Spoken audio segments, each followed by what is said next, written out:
Hello, hello, hello. Good Friday to all. And to celebrate Good Friday, welcome to Bada informally after dark. Yeah, true. Yeah. It's true. And I'm After afternoon. okay. Well, for you, for me, it's actually currently 5:42 p.m. Wow, yeah, So it's only 3:42 I here. should be in bed sleeping by now. Okay, but I am Dave. That is Chris, my partner in crime, and we are pleased to be here this fine evening to discuss comics and trades and Easter trivia and all the good stuff you've grown Oh my. accustomed to. Yes, indeed, on the Bada Bin Show. So, to lead off, Chris, I just want to know Mhm, first and foremost, very important stuff mhm. here. How the heck are you? Oh, doing okay. It's Friday, which is a good thing, of course. At least for, Monday through Friday people. Yes, That's a good thing. right. The reason we're doing this a little bit late is because the wife and I had to go to a lunch. We had a sort of impromptu, not impromptu, but a ad hoc celebratory lunch. Because it's been 6 months yesterday since I got my head straight. Nice. So, yeah, so and this weekend being the holiday and there's family and there's 2 nights of WrestleMania, it's going to be a busy weekend. Mm-hmm. So we snuck out right after I got off shift and went to a nice little steakhouse and had a wonderful beef brisket sandwich. That's a good way to celebrate. You know, In it, just in it, yeah, Just staying good alive, time, brother. That's it, man. Cue the Bee Gees. day by I don't day. have the Bee Gees, but if I did, I'd do it because I'm cheesy as hell. So, Hey, yeah. Still, cheesy's good. congratulations, my friend. I'm very glad to Why, hear. thank you. And, Yeah, and I'm glad to report it. yes, and it's a good enough reason for us to be kicking this off a little bit late. So hopefully the Sure, steak, sure. oh not steak, the beef brisket Brisket. was delicious and maybe not Mm-hmm. as good as what was it called again? Kahlua pig. Kahlua pig. Kahlua Yes. pig is otherworldly, but Okay, so yeah, the brisket was good. we can't compare. No, All right, and now. I had a virgin pina colada too. Oh, well, Yeah, did you want your full, like, my yeah, faculties for the show. Yeah, exactly. we're, we're gonna talk about Elseworlds. I can't be in another world. Dude, for No, real. Yes. no. Yes. The wife wanted to have a drink, so I had the virgin one because I was driving. So Okay. I mean, it was delicious anyway. Right. Even though that begs the question, what Mhm. was to stop you from just saying, yeah, let's have a lemonade? I saw the pina colada Uh huh. and I was like, and I haven't had a pina colada since Hawaii, Okay. and I missed it. Flavor profile. That's what you're Oh telling boy. me. Okay. Oh yeah, flavor, texture, Yeah. aesthetic. I mean, it's usually I just have a water or a seltzer Yeah. because you're not supposed to drink your calories, but I saw it and I was like, okay, why not? Okay. It's a celebration. Yeah, yeah, right on. I mean, I'm not trying to besmirch you or anything. I'm just saying, for me, like if I go out to eat, because I don't drink at all Mhm, anymore. mhm, My wife orders a drink, I just say, "Yeah, I'll have a lemonade." I never mhm. look for a mocktail. You know what I mean? Yeah. Oh yeah, yeah. It doesn't have the appeal to me. I don't know. No, the wife asked if they make their drinks non-alcoholic, and they're like, yeah, we do, and she's like, oh well, try that because she wanted to try the pina colada too. Mm-hmm. 'Cause she got a back in Hawaii, it was called a lava colada. Here it's something else. It's basically a pina colada with strawberry puree in it. And I can't drink that because at like age 37, I developed an allergy to strawberries. Really? Yeah, yeah. It's like I we were at my mother's house having dinner and we had like strawberry shortcake for dessert. And all of a sudden, like the side of my face like turned red and like my throat was closing. I'm like, what the hell's going on? Yeah. And never had trouble before, but yeah, strawberries just make me itch. Did you get No rushed good. to the hospital and they? No, it went away. Oh. I only ate a little bit of it, and because I'm not a huge fan of strawberry. They're okay, Yeah. um, but I'm not gonna like eat a bushel of them. Okay. But yeah, I had like the one or two that were on the cake, and it was just like, oh, damn. Well, you understand my concern here that maybe you Hmm, self-diagnosed this that's possible. this That's strawberry possible. allergy if it wasn't officially confirmed by a doctor. So I think for the benefit of the show, the Hmm. audience, everybody involved, Should I get a bushel of no, strawberries? a bathtub Oh, full of strawberry puree. We're gonna put you in a oh, little speedo, drop you in okay. there via All crane right. next Hmm, episode, hmm. and see what I can happens to dig you. that. Okay. But hey, Chris, speaking of cranes, Hmm. you need a Yeah. crane to lift Hmm. the amount of trades that you went out and purchased this week. Can you set that I up for went me trade and the crazy. audience, please? Yes, I went trade crazy. Mm. This was Record Store Day weekend last weekend, and the wife, big vinyl collector, so we hit like all the record stores in Right town, on. all the record stores out here. It's we have a place called Zia Records. Anybody in this part of the country knows who they are, who's into music. It's a real big operation. They also have comics, and they also have trades. And this weekend they had a huge sale where it's like everything was half off, and then another 25% off on top of that. Wow. So I went to the first place, and I found I've only found one thing at the first place, but it's a story that I mean I own all the issues of it. Um, but it came at a time. It's a Batman book. They're mostly Batman books. It came at a time that I dropped the book. It was. We'll talk about dropping books later on, so I won't. I won't put the cart before that horse. Okay. But it's a story that I've collected and I've heard great things about it, and I've just never actually sat down and pulled them out of the box. And it's a weird one. It's a Batman City of Crime. Oh. It's by David Lapham, I believe. Yeah, David Lapham. I think this was around Detective 800 ish, so a while ago. 2005, 2006 ish. Um, Heard really good things about it. I'm about a third of the way into it, and it's good. It's good. It's not really blowing me away, but it's good. I'm enjoying it, which is more than you can say for a lot of things. Right. Yeah. Um, but it's a Ramon Box is the artist here, and I'm of like a few minds because some of it I think is fantastic, and other bits, even like on the same page and in the same panel, I think are kind of ugly. it's it's a very odd. I don't know if even he did the cover, but it's like The consistency looks isn't there, huh? yeah, like it looks real good, but it also there's an ugliness to it which fits the story. So that's a good thing. I can't complain about that. Okay. Groovy. But yeah, next store, Yes, the store. the store I went to. Um, Now these are books I don't usually see in the wild, and when I do, it's at like a regular bookstore, so they're expensive, or a comic store, so they're expensive. Okay. And they were Batman in the Golden Age, five, Hello. 4, 5, and 6. Yeah, and I mean, like this stack of books here is like $100. I think I got it for like 30-ish. That's cool. So, That's I mean real that's cool. good. Yeah, for real. And the next day, because we went back the next day to all the sweep, did the sweep again. Um, I saw that at the this record store they had volume one of the Golden Age, and I'm looking on their website and it's like, oh, it's $15. Cool. All right, I can go grab that because it'll be 15 plus or whatever the hell off, and that'd be great. Mm-hmm. Well, we go there and I look on the bookshelves and it's not there, and I'm like, okay, so somebody must have bought it. So as we're leaving, there's a glass case.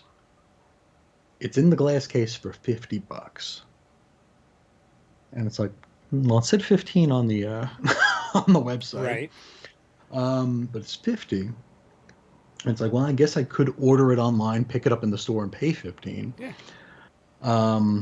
Because this store is great, but they don't really like. Imagine going to a comic store where the only stuff that's worth any money is anything that's tied into a lazy TV show, something Okay. with a really cool cover, All right. or something with a number one on it. Mm-hmm. Because Batman, the Golden Age, Volume One, it's a one. That's why I was able to go there and get, DC Comics Presents number 26 for $1.99. Because they don't have a comic person there, so it's just like, oh, this has a cool cover. It has a Joker on it, $20. Right. Yeah. Oh, it's a Vertigo book. It's a Neil Gaiman book, $20. It's like that kind of stuff. Sure. So I'm thinking, okay, I'll order it online and I'll just pick it up because I'll pay for it online. It'll be $15. And then as I'm going on the phone, I flip over and I realize, oh, I can check eBay. Okay.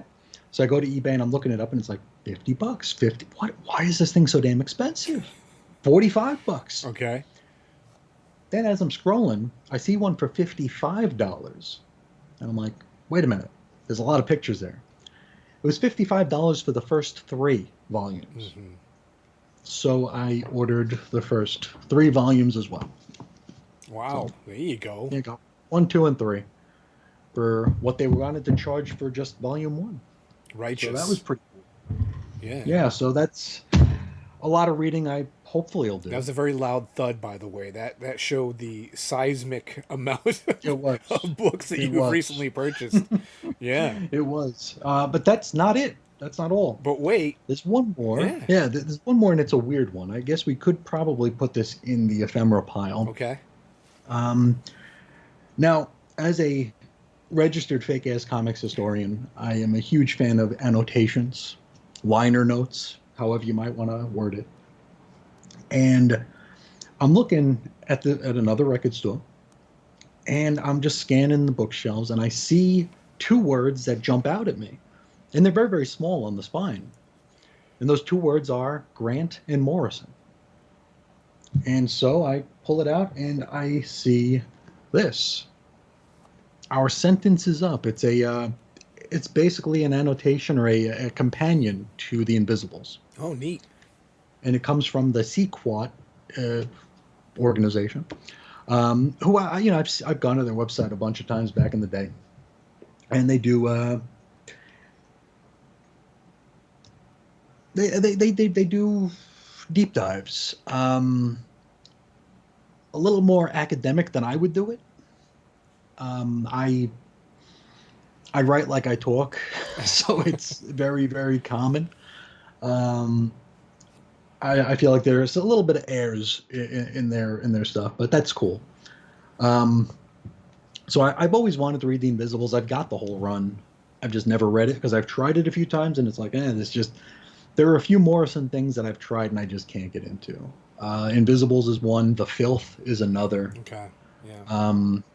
They're just still not even heady. They're just like, I just couldn't do it. So I figured I'd pick this up. It was like $2. Like, okay, I'll take it for $2.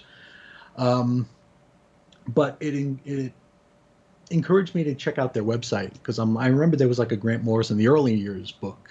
I'm like, oh, that could be cool to pick up. Just as it would go through Doom Patrol, Animal Man, probably Zenith or Zenith, however you say that. A lot of the earlier stuff. So I go to their website and I see a book that jumps out at me.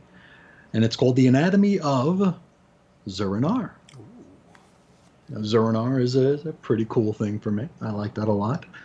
And it was $20 on their website. Thing of it is, it looks like their website was abandoned. Okay. like you ever click on a website that hasn't been updated in a while, not including mine, but one where it's like they have the little boxes instead of images. Yeah, sure. It's Yep. like there's no pictures there, and Right. like sometimes if you click on a link, it doesn't actually take you to the page. It takes you to like the Internet Archive version of the page because it's been archived because it's gone. Yeah. That's what their site looks like. So I'm like, I don't want to buy something on this site. I don't know if I want to support them. Yeah, of course, directly. But order here, copyright Netscape on the bottom is like, right? Yeah. Yeah. Order here. You are the 53rd visitor to this website. Right. Yeah. Join our web ring.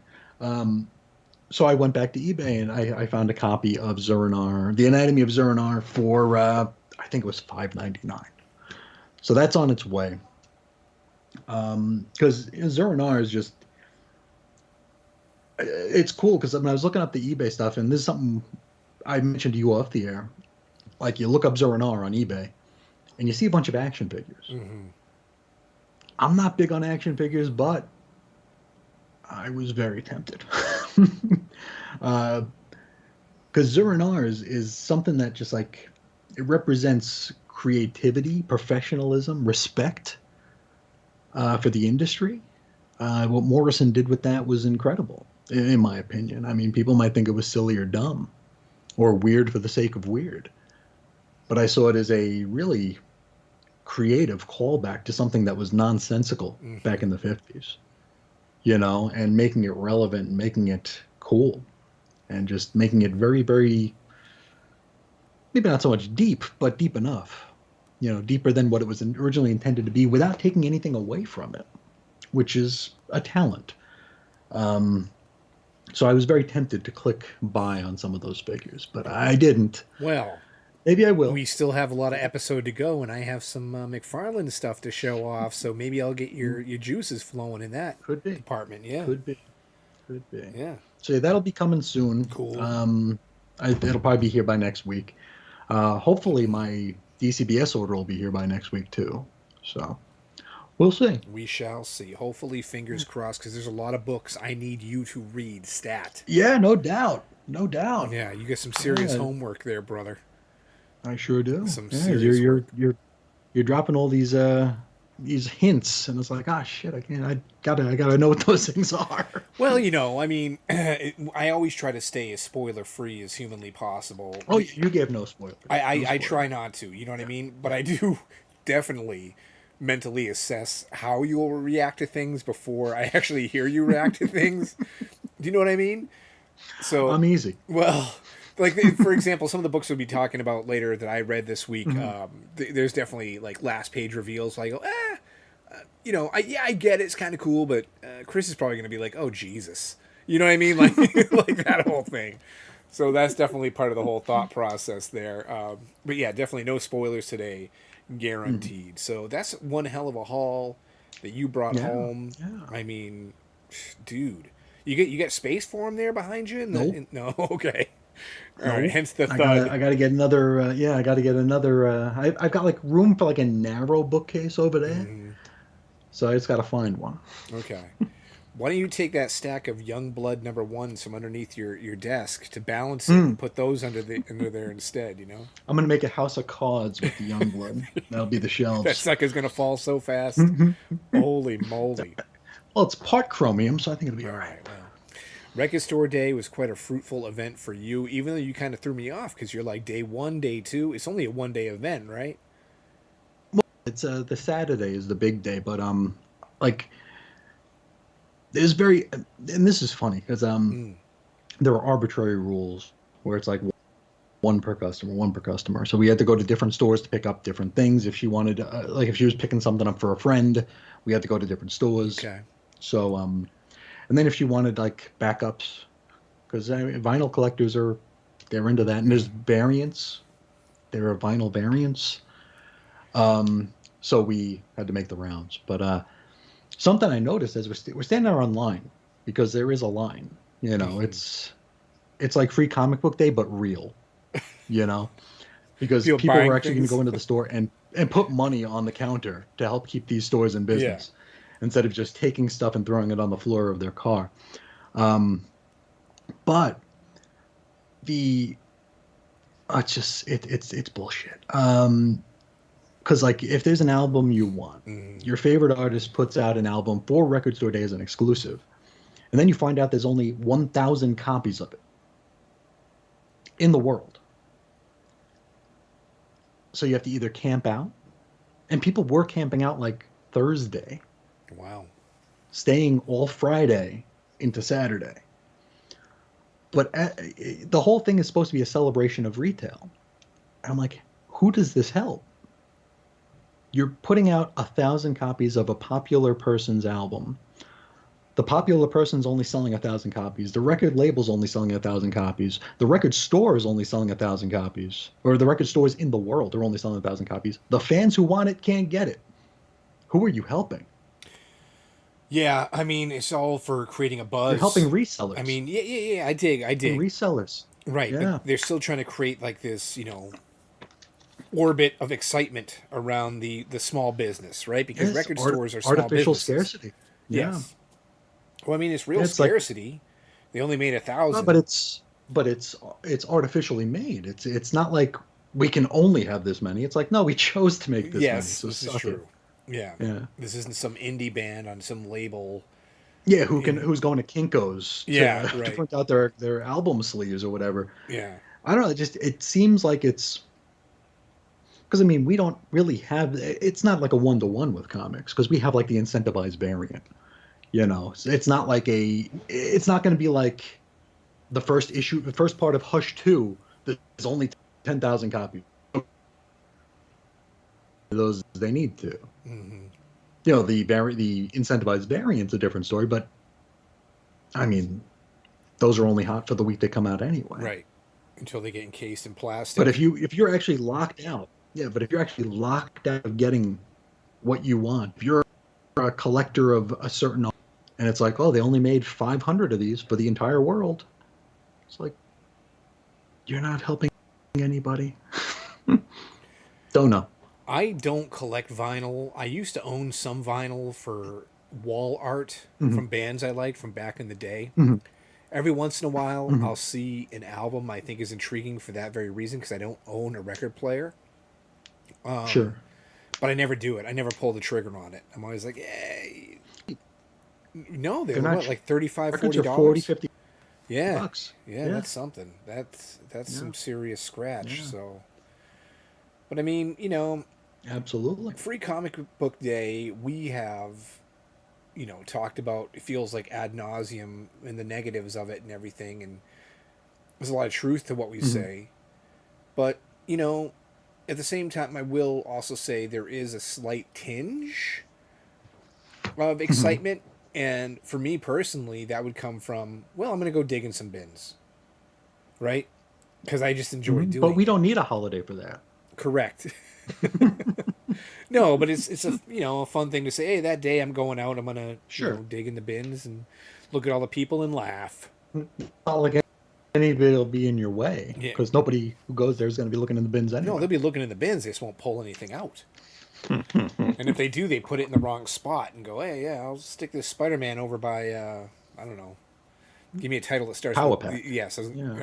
I was gonna say a title that starts with Z, but yes, indeed. So definitely a good haul. I Yeah. admire you and the sheer heft of Hmm. all the books that you brought home. Now, how long do you think it's going to take you until you get into those, dig in and read? The I got decently far into the first Golden Age Batman. Okay. Because they're very, very quick. The stories are very short and quick. Mm-hmm. It's been a long time since I read those because I have like the first. Remember the archive the what are they called? The archive editions, whatever the hell they are. These things were always like the coolest thing in the world when we were growing up. Oh yeah, sure, sure. Yep. Yeah, like these things, you'd see them on the counter or you see them on like the shelf. You'd be like, oh, I want to get that, and it's like, oh, $50. It's like I'm 8 years old. I'm not paying $50 for a book. No. But but I read those ages ago, and I forgot that like Batman gets shot like in his third appearance. He gets shot in the shoulder, and then he goes to like a vet to be sewed up. Yeah. Well, hey, I do want you to retract one Mm. statement that you just Mm. made, where you said those are the coolest things when we were growing Mm. up, because we know the real answer, as far as the Mm. coolest graphic novels, Mm. hardcovers, whatever, was truly Batman Digital Justice. Oh, Okay, Pepe Marino, yeah. nothing will ever hold a torch to Digital Justice. And I recently pulled a copy. There it is. You had that so at the ready. It's scary. And when you open it, it's laughable. Oh, How, it's but horrendous. dude, that was it. I remember Oh, that coming out, and me and all my friends were like, "Dude, this is the future." Reggie and I interviewed Bob Rozakis about it. Yeah, and what do you have to say? Whoops. I don't remember. Bee boo boo It was bop. a fun conversation, but I Yeah. don't remember. Well, I mean, to each their own. Maybe some people have some, loving memories about it. I'm not entirely sure, but See if I can. I'll see if I can find a choice image yeah, here. please. Oh, this is what, Wait, was that? Oh, Bada Bot says Digital Justice was his favorite book. he was born I of it. think so. A bunch of zeros and ones. There you go. Look at that. That's Look delightful. at oh yeah, that's some Mm, serious modeling right there. yeah. Holy moly. Anyway, Yeah. Computer generated. You don't say. now we're fighting about AI and every other damn thing, but that was the pinnacle of computer. That's art. That was hard work right there.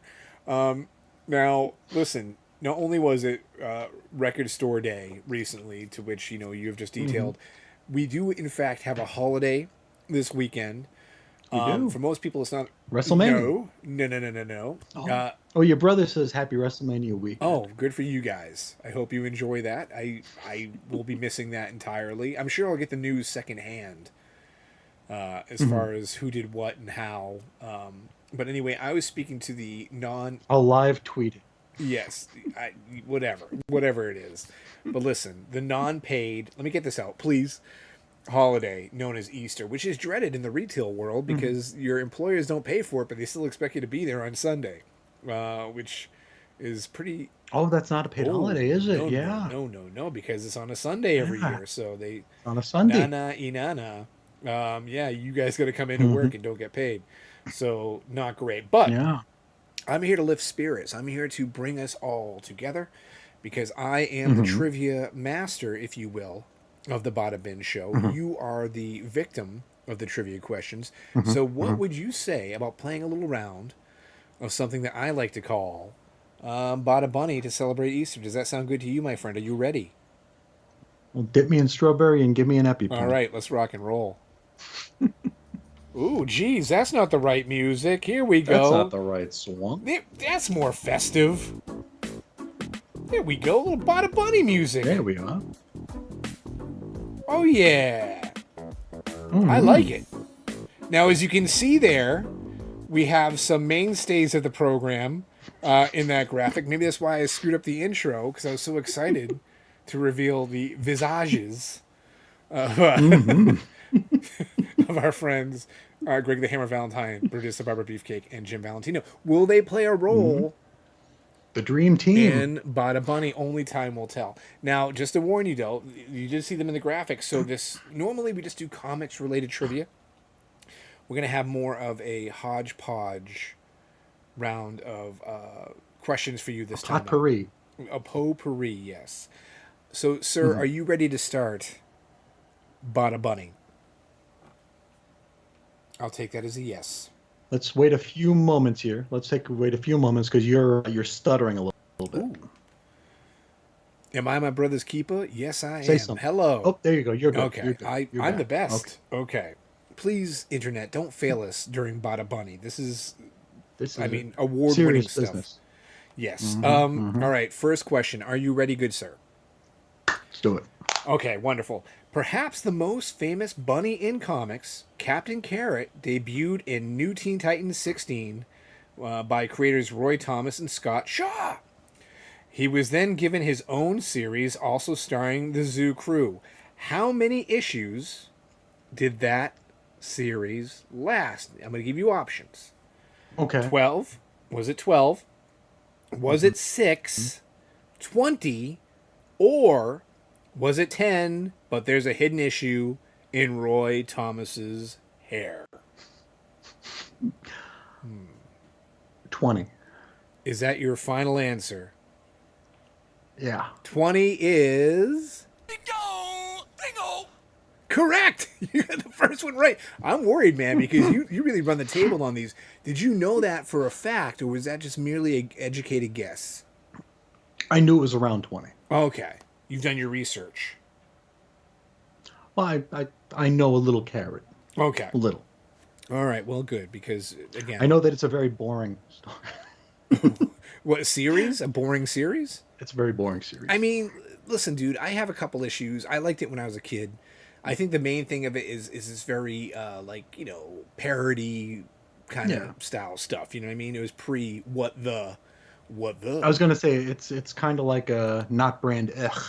Yes. Okay. You ever read any of that stuff? No, I'm aware of it, but I was never a collector of not brand ugh. All right, question number 2. Let's see how you do on this one. Okay. In Spidey's Super Stories 9, a woman takes to a life of crime as the Funny Bunny, stealing Easter baskets at a White House egg hunt after what tragic event causes her hippity-hoppity heel turn? Was it all her boiled eggs for decorating cracked, someone sat on her Easter basket, all her jelly beans melted, or she was bitten by a radioactive Cadbury cream egg? The eggs cracked. Mm-hmm. Sat on a basket. Right. Jelly beans. Jelly beans. All turned to goo. or Oh boy. radioactive Cadbury cream egg. Ooh, I ooh. wish it was that one. I wish it was that one. Well, yeah, sorry. The last one's always a gimme. It's just the Yeah. way it is. So you get three to choose from. Um. Do you need to marinate on this a little bit or? No, no. I mean, it's not going to come to me. Okay. So I'll just guess. Ooh. The eggs crack. The eggs cracked? What a moron! No, no, no. Unfortunately, sorry, sir. It was actually someone sat on her Easter basket, and What a jerk. unfor- unfortunately, I do not have any images ready for this because yet again, Easter's not a paid holiday, guys. So it's not like our Christmas or Thanksgiving Yeah, trivia. it's not. It's not time and a half. But the children depicted in this issue are the ugliest kids you'd ever see in your life. So, okay, let's go to question number 3, shall we? Hmm. Okay. Before they became leathery lesbian lovers, Brutus the Barber Beefcake and Greg the Hammer Valentine were once tag team champions. In what year did the Barca Lounger brothers bring home the belts? Was it 1987, 1986, 1985, or they're still the tag team champions to me and always will be, and don't you forget it, Mean Gene? I want to say 85. You want to say 85. Is that going to be your final answer? Because 85 was WrestleMania 1. I think 85. 85? No. 1986, good sir. 1986, they teamed up to form the epic duo. I don't even know if they had a The tag. Dream Team. Was it the Dream Team? Maybe I should give you a little extra credit for that one. There The we go. Dream Team. All right, so I get a check minus. yes, exactly. But yes, 1986, they were at the top of the world, the WWF game, and nobody foresaw them becoming an internet meme for just sitting around watching Judge Judy, man. All right. Who took that picture? I want to know. I'd love to have Who them. You know took what? that picture? We don't do guests, but I would have them on this program. Oh, yeah. I really would. No jokes. If anybody can find No the guess source, required except that guy. dude, for real. I just want to know the situation, what was happening, what was going on, what What was on prompted it. TV? Yeah, exactly. All right, now for your final question Okay. of Bada Bunny. You're not doing great. Just to let you I'm know. bombing. And I was so worried bombing. because like you always just completely run the table on these. So I'm kind of proud of myself that I've actually compiled some questions that Yeah. would stump you. So let's see if we can You're go stumping. the full gamut here. Jim Valentino of Shadowhawk and Silent Fart fame gave an interview to CBR in 2002 and claimed blank as his favorite inker to work with. Was it Okay. Scott Williams, Steve Montano, Chance Wolfe, or himself? Wait, ink? Whoops. He thought they asked his favorite stink.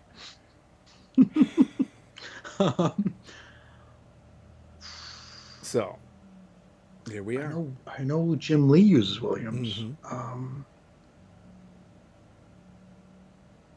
The other two I haven't heard of before. I mean, it could be himself. Whoops. Ink. I thought you said stink. I mean, so just saying. I might have to just guess that because I don't know. Let's see here. There's a lot riding on this, and you know it. I do know You it. do know this because if you get this wrong, there's a sound clip ready that you just do not want to hear. So please make your guess good, sir. I got a finger on 2 different buttons here. I'm ready to rock and roll. CBR, you say? Get out of there. Don't touch it. So we have Montano, you say? Montano. Williams, Montano, and Wolf. Wolf. Bibbidi bobbidi boo. Montano. Is that your final answer, good sir? Yeah. Okay, well, here's the reveal. Here's what it's gonna be. Ew, that smell. Brutus, smell that smell. Ew, that smell. Valentino farted behind you. Yes, it was Chance Wolfe. So you pulled your earplugs out. That's cheating. I'm playing it again right now. No. I'm not doing that. I swear to God. But I do want to thank you for participating in this fun little trivia adventure where you only got That one was out of four, that was unfortunately. Bada Bomby. Bada Bomby, also known as Bada Bunny.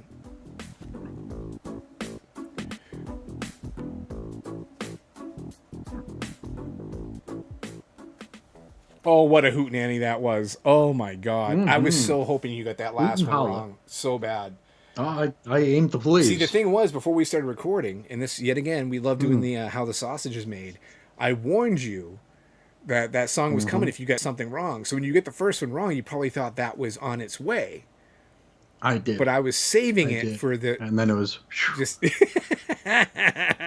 exactly. But yeah, I had to save the best for last. So, I mean, how often, speaking of Captain Carrot and his amazing zoo crew being parody and satire, do we get to have a song dedicated to the one and only Jim Valentino? You know what I mean? So that's good stuff. Chris Yu says he needs a copy of that song on vinyl. I will make sure I get that. We're going to limit it to one copy. Who does that help? Only nobody, me. It helps me. That's who. So yes. Shall we move on now? And we get that out of our systems. Jim Valentino's getting his out of his system right now. To some of the comics I just read this week because I did get a fresh stack, and Cool. I did want to dive into some key issues that I'm sure a lot of people were kind of anxious to get in their own shipments or their visits to their comic shop. And I think it's really fitting because today is apparently Superman Day, being 4/18. And Was it 87 years? has it been? I can't do the math. 1938.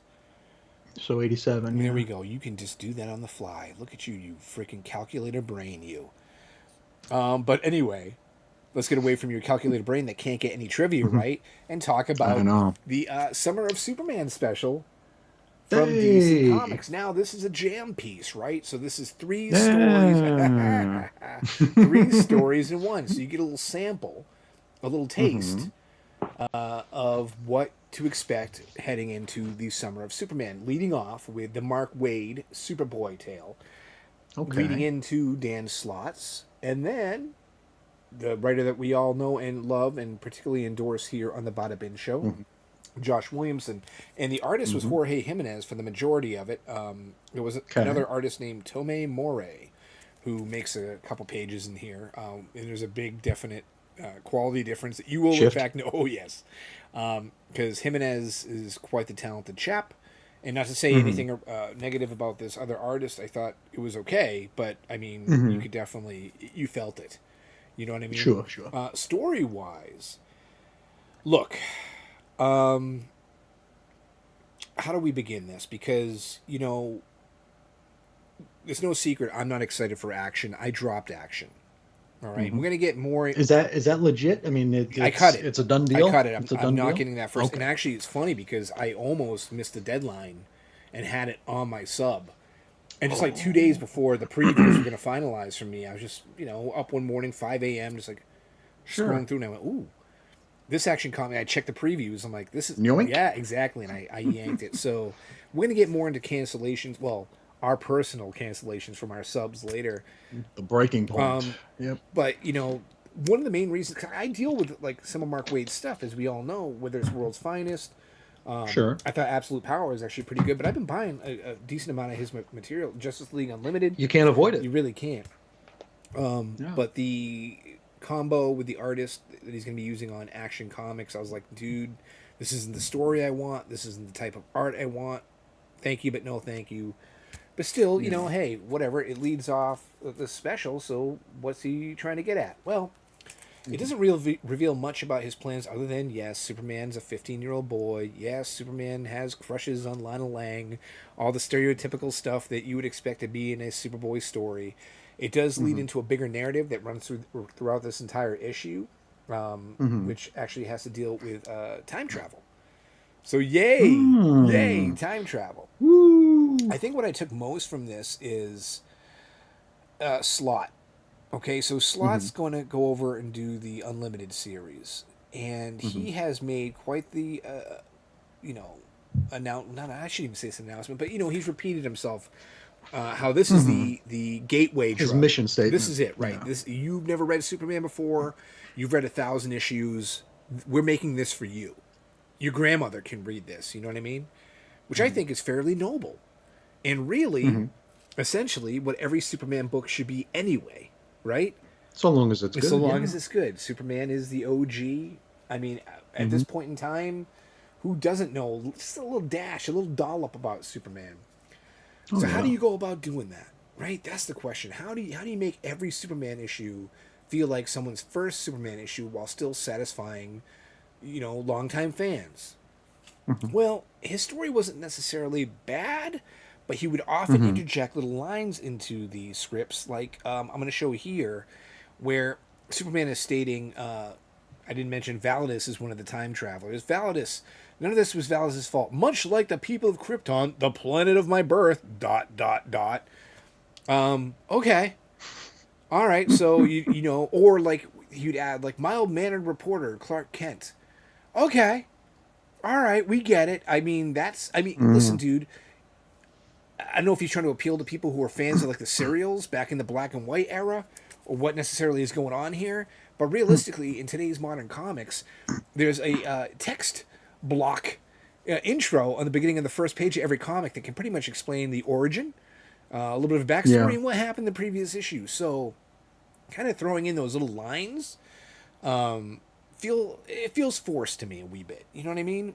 And I thought, and I think I even texted you about it, where it's like, hey, great, you're writing essentially what feels like a story intended for 5-year-olds when you do stuff like that. Yeah. You know what I mean? But without the charm of when they used to do that. Wolverine's razor-sharp adamantium claws and unbreakable bones that Claremont would cram into every issue of X-Men worked. Right. Yeah. But, I mean, Superman, is there a single human on the planet who can comprehend things who doesn't know who Superman is?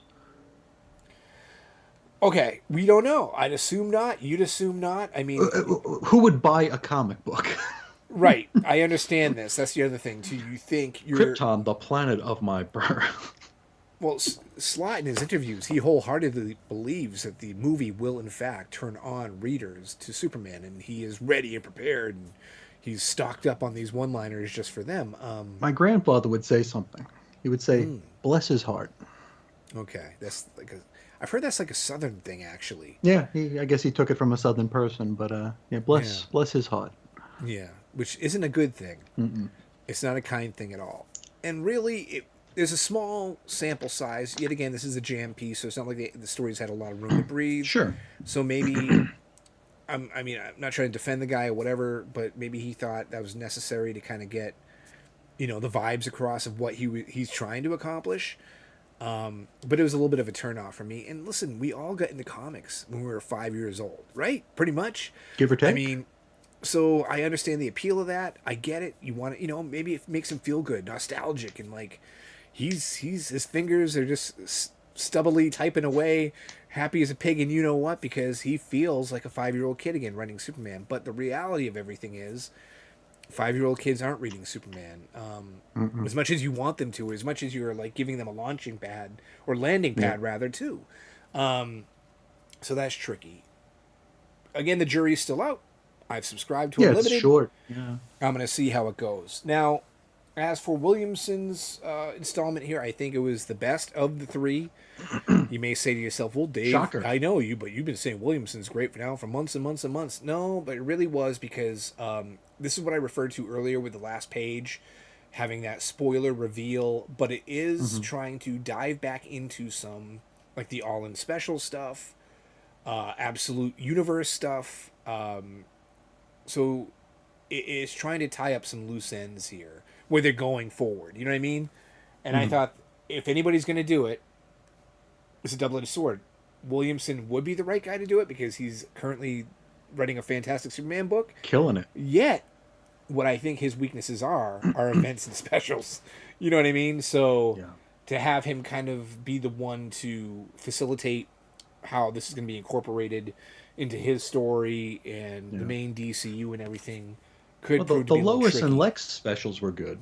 Yes. Okay. All right. Dark Crisis. No. Dark Crisis was not great. It was ho No. hum. You know, I oh, this is hard to even say. Oh, I never finished Dark Crisis. okay. I did finish Heroes in Crisis. Bless your heart.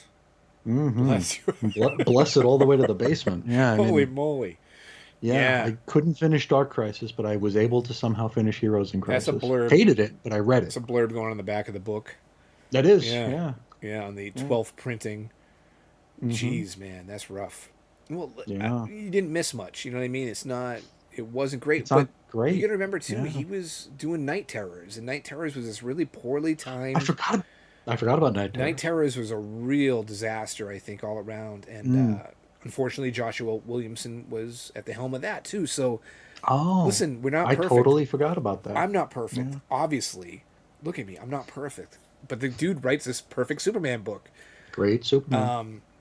So we'll see where it goes. But overall, this special, I think, trying to engage people, create excitement, buzz. It really doesn't do that, in my humble I was opinion. gonna say, like, if someone walked in, like, comic book fan, Hmm. comic book aware human being, Yeah, walks in and buys that, are they going to want to buy those three books? I highly doubt it, and that's a tough sell, right? Because anybody, all right, we just went on about how new readers are so hard to attain. If you're a comic fan and you don't like Superman, That's not going to change your mind. this isn't the book to do that. You know what I mean? Okay. And that's unfortunate because you would think this would be the great starting point for everybody, but it just didn't. It It should didn't be. pan out. Yeah. And yet again, it was okay. Mhm. That's the thing. It was okay. Do you think if they didn't do it as a jam book, it would have been better? Well, they had to. Because I mean, oh, because you said there was a narrative going through it, right? There is. Okay. Okay. It's basically like Superman throughout various eras, The ages. the Yeah. past, the present, and the future.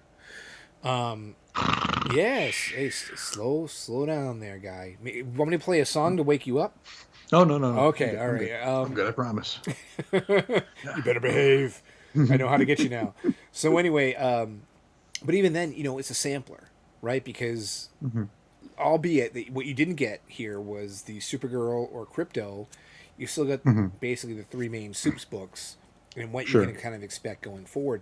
Now, personally, I think the most exciting thing about this wasn't what's in here, but what just got announced recently, and that is the patron saint of awesome artwork, Dan Mora, has revealed that he is doing corner boxes for all the different titles for the Summer of Superman. So that's pretty Oh, exciting hey. to me. As That's cool. as a fan who loves corner boxes. Haven't had those in ages. Yes, it's always been teased like corner boxes are back, or it's like no, you just stuck all in it on the cover. You didn't give us a character. I want the heads, Yeah. man. Oh, there they are. Yeah, indeed. I just put them on screen so everybody could Yeah. look at them in their beauty because they are quite good to look at as well. So Sure. I am excited for that. But that's it's equally great and also bad because you're like, okay, here's a book that was supposed to get people's juices flowing, but instead the best thing to come out of it is the fact that Dan Moore is going to be doing some corner boxes. You know what I mean? But alas, that's where we're at. Now Yes, we have a Superboy thing happening, right? correct. Would I know you like the John Kent character a lot. What if they slipped him into Wade's grasp and had him, instead of the Superman as a boy, they did young Superman in Action Comics? Would you have dropped it? No. You would have kept it? Yeah, I think. Look, like Wade's doing the new history of the DC universe, so there's going to be some shifting around of continuity, I believe. And it all depends on how you feel about pre-crisis continuity Superboy, how it didn't exist as Clark Kent as a young superhero in Smallville post-crisis. I personally am not a fan of it. Me either. You know what I mean? Yeah. Not to say there's not room for it. I get it, but even that being said, it was just I think more so the concept didn't fully click with me, and then the creative team was like, no, this isn't the team I'd want. If I was gonna accept this in my poll, this isn't the team I wanted. Sure. making it so. You know what I mean? Mhm. Now, if it was John Kent, dude, I probably, because I love John Kent quite a bit, and it was Skylar Partridge on art, and Mark Waid, probably like, well, You take your lumps. yeah, exactly. How long can this last? Really, how long can this last? So, Okay, now with you having a taste of it, yeah, how long do you think it could last? Because when we were talking about this, I was thinking uh huh, this feels like a Hail Mary. It's like they have like no confidence in the action book. mm-hmm. It's like throw anything in there. It's worrying because it's like crap. They could just relaunch action again because that's what they do. Um, how long do you think this Superboy gimmick could go? That's a great question because honestly, my first instinct would say, well, I wouldn't imagine, other than completionists or people who just want to, keep sticking with action because they stick with it no matter what. Yep, Sales would be an issue here or a factor, but Mark Waid has essentially been given the keys to the castle, pretty much. so he does whatever he wants, however he wants. I mean, we have the crossover he's doing right now with his own books. Solicits just came out. I think it was today. We're Hmm. showing like there's even like epilogue one shots and stuff coming out for it. Ugh. You know what I mean? So he's got his fingerprints all over the place. So honestly, I would my first instinct I would have been like, oh, it's going to be short lived, right?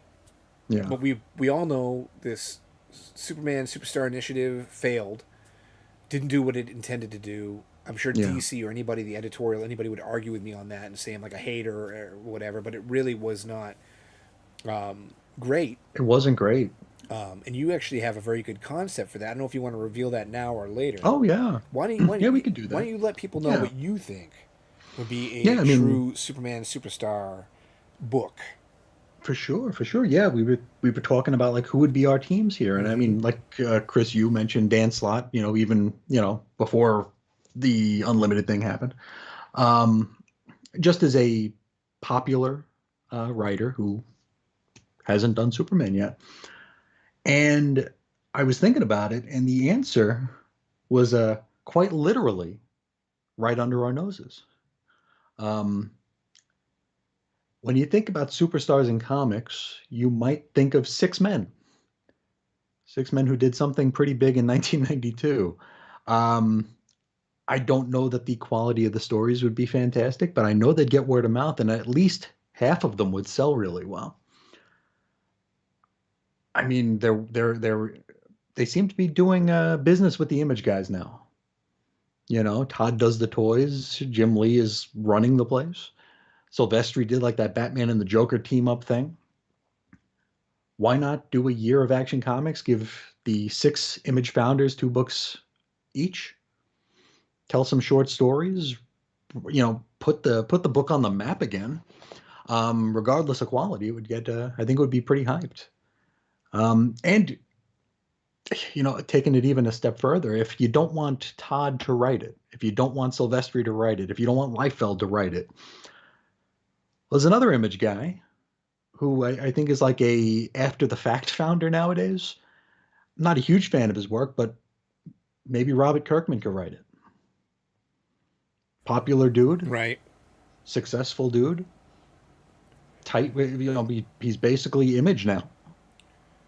You know, a year's worth of Image Action Comics. I mean, Marvel did it with Heroes Reborn. Yes. Yeah. Why not? Dude, that was Why huge, not? man. That was massive. It was terrible, but it I was know, massive. and not to like jump in here because first off, I think that's brilliant. I think Mm, it's absolutely brilliant. But then two, just to talk about the whole Heroes Reborn stuff. I remember I hmm was living in Portland, Maine. I was what, 18 years old at the time or something. I was 16. Yeah, you'd been I 18. wasn't buying a bunch of Marvel. I went into this comic book store, Casablanca Comics in Portland, Maine. See, I can even Hmm. remember the comic book store name. And I was like, "What the hell's going on here?" And I pick up a copy of like Avengers, and I'm like, Hmm. "Dude, like Captain America, Liefeld's on Captain America. What's going on here?" Like, I didn't know, and I was in shock. And I was like, "This is neat." You know what I mean? And I Hmm. felt like Oh yeah, something inside me was like, "Goo, I like this." So yeah, man. Casablanca Comics is still open. Oh, really? They used to be right above Hmm. Bull Moose Music. So I I wonder. used to hang out there quite a bit.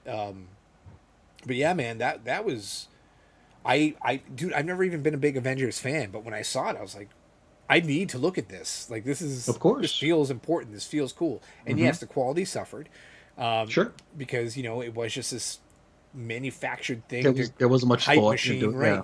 But Yeah. even if you did that with Action Comics, it's worth it. You'd sell more copies than you are now. And I would get my little nostalgic buzz, Hmm. right? I feel good about buying Action, Sure. despite knowing it's not going to be the best comic ever produced, but at least, maybe I'll get a little And it might popcorn surprise movie you. out of it. Yeah, exactly, dude. Like, what is DC waiting I for? mean, That'd be brilliant. it's not going to be like Major Disaster, you know. Dude, that was No, rancid. it's. Yeah. I mean, 2 issues of full Todd McFarlane art on Action Comics. I mean, that'd be massive. Yeah.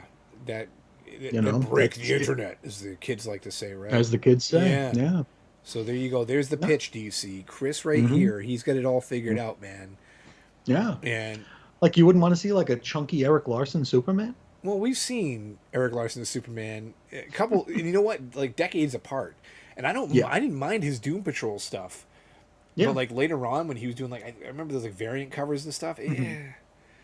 It was a little Well, painful, but he is a little sketchy, yeah. yeah, But hell, the nostalgia would do real good. You know, the nostalgia would sell it. It would bring people. It's one of the very few things that I think could bring people back yeah, to a comic store. You know. yeah. And hell, even if like you're saying, like it doesn't mean everybody has to draw a portion or write a portion. Let's say Eric Larson Yeah. wrote 3 issues, Todd There McFarlane you wrote go. 3 issues. Dude, I'm Hmm. telling you right now, it's that's Why gold, not? Jerry. It's gold. Hmm. So yeah, righteous. Indeed. I like it. I like it a Yeah. lot. And Unfortunately, it's actually realistic. I would I mean, think it so. could actually happen. Yeah, Yeah. money talks, right? That's all it takes. It's not like What there's they going to be. say. I doubt anybody's going to be like, oh, that would encroach on my creative integrity. Like create. Yeah. You know what I mean? It's like no, you get to do Superman for 2 or 3 issues. Yeah. It's like You write 40 pages of Superman. anything you want. You can do whatever Yeah. you want with them. It doesn't matter. Whatever you want to do. It doesn't matter to you. You know what I mean? Hmm. And then, of course, if you ask Jim Valentino, you know what his response would be, right? I don't. Oh, oh, Jim, really? What's your idea for a Superman story? Oh, oh, Jim, please tell us more. So yeah, there you have it. Jim Valentino need not apply. But anyway, yes, the rest of the Image founders, you're all welcome. Come on over to Action Comics and get ready for a hootenanny there. You're all good to go. So yes, Save our Superman. yeah, hashtag right.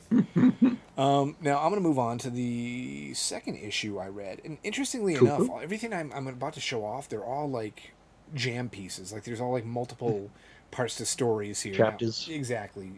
So with the Summer of Superman special, I don't know if you can tell I'm having trouble moving my neck because I'm old and I slept in it wrong last night. So I'm like, yes, this book over here. Send me to the glue factory, please. We got Amazing Spider-Man #1 from Marvel. Now, that's just enough to turn one's stomach. 1962. No. Oh. No. Oh. That's enough to Oh. nauseate any long-term fan. And actually, you know what's funny is I think the cover is pretty awesome. And I showed it to my son who's 12. He's like, #1, Dad. #1. And so dude, like no influence on it, whatever. I just explained very calmly, hey man, nowadays when they use a new creative team, they just tend to relaunch the book as a #1 to kind of create interest around it and what have you. And he's like, that's pretty lame. And I'm like, from the mouth of babes. You know what I mean? And this is supposed to be the target audience, right?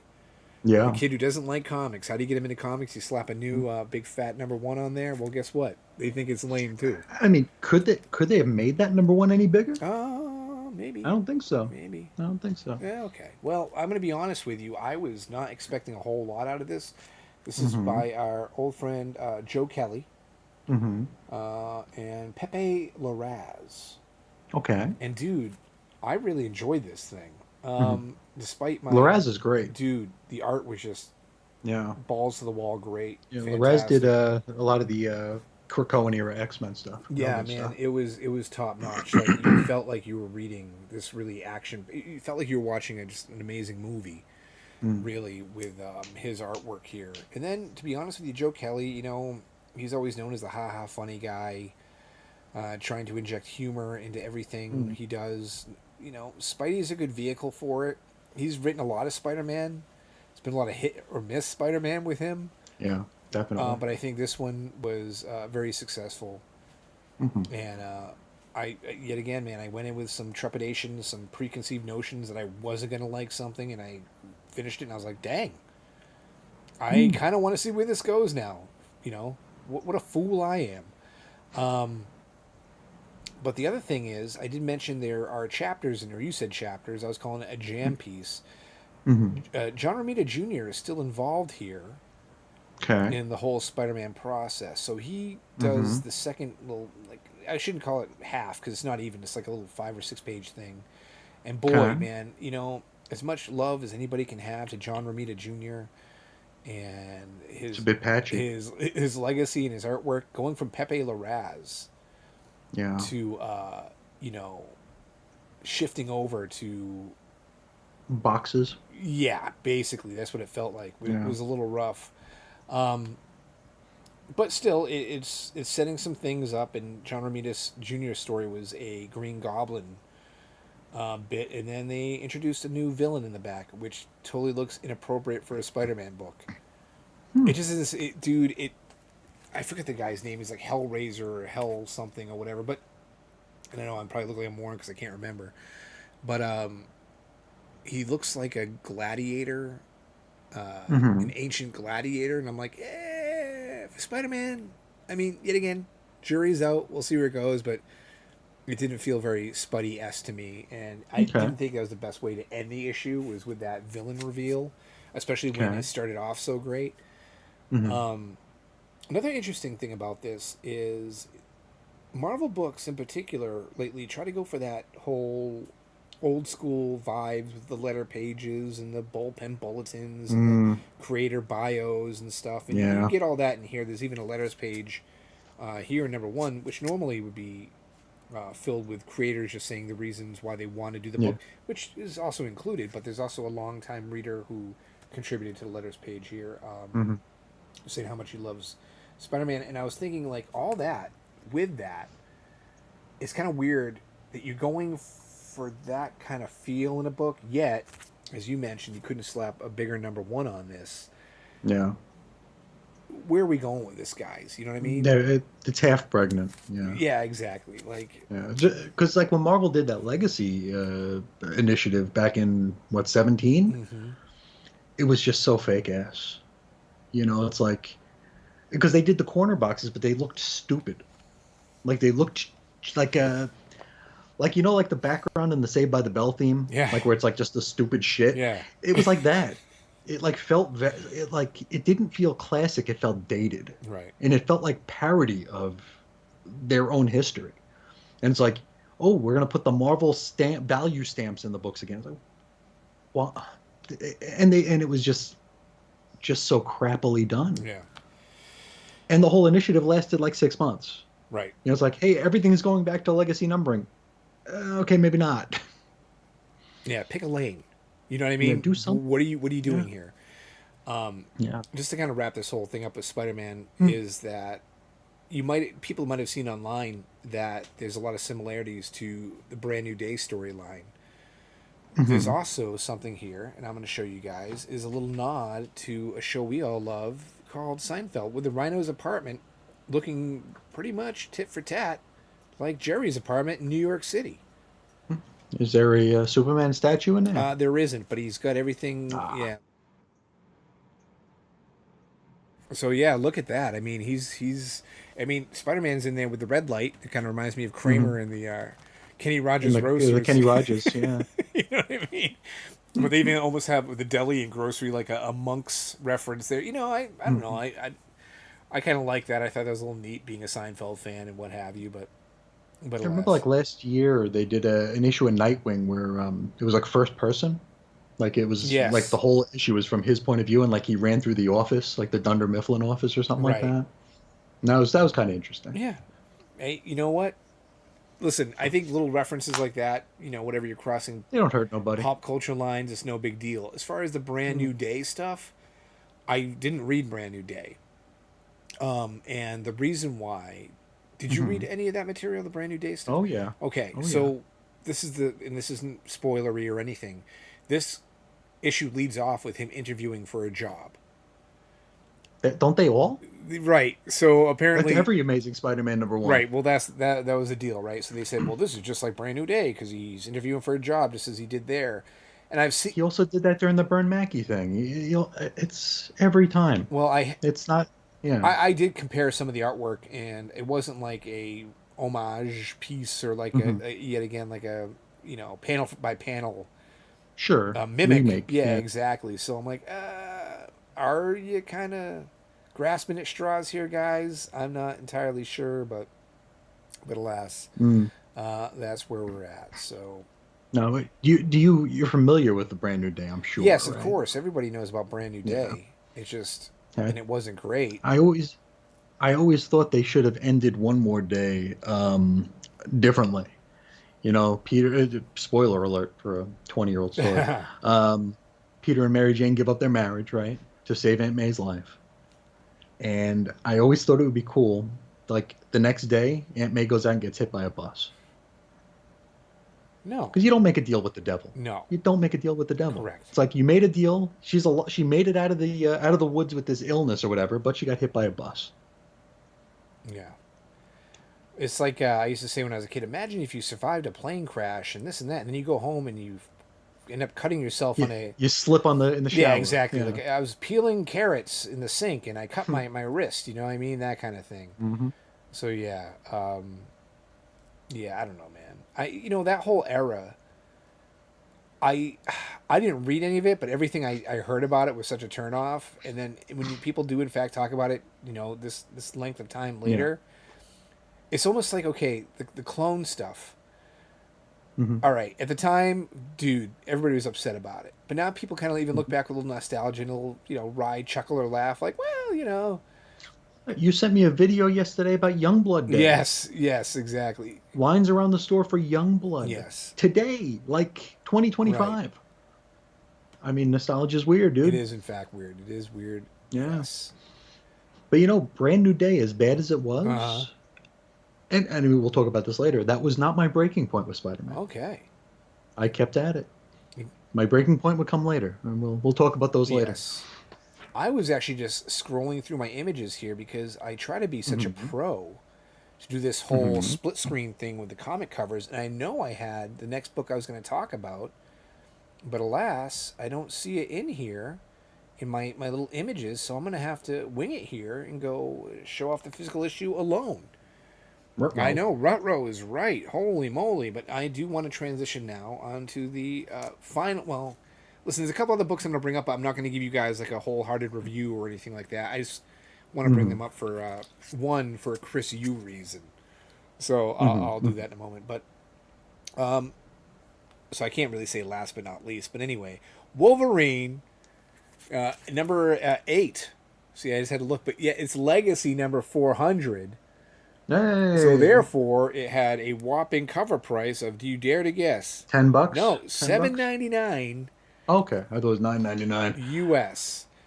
Now, as far as the quality of this book, right?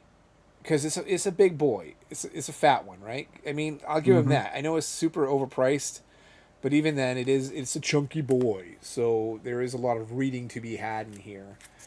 I've been going along with this series, and I've said it's improved over time, even though the story has been a little wonky here or there, especially with this whole thing with the adamantine or tine, depending on how you celebrate. This element that Wolverine has to defeat. But overall, this issue wasn't half bad. It wasn't the best thing I ever read, but here's what I really liked about it.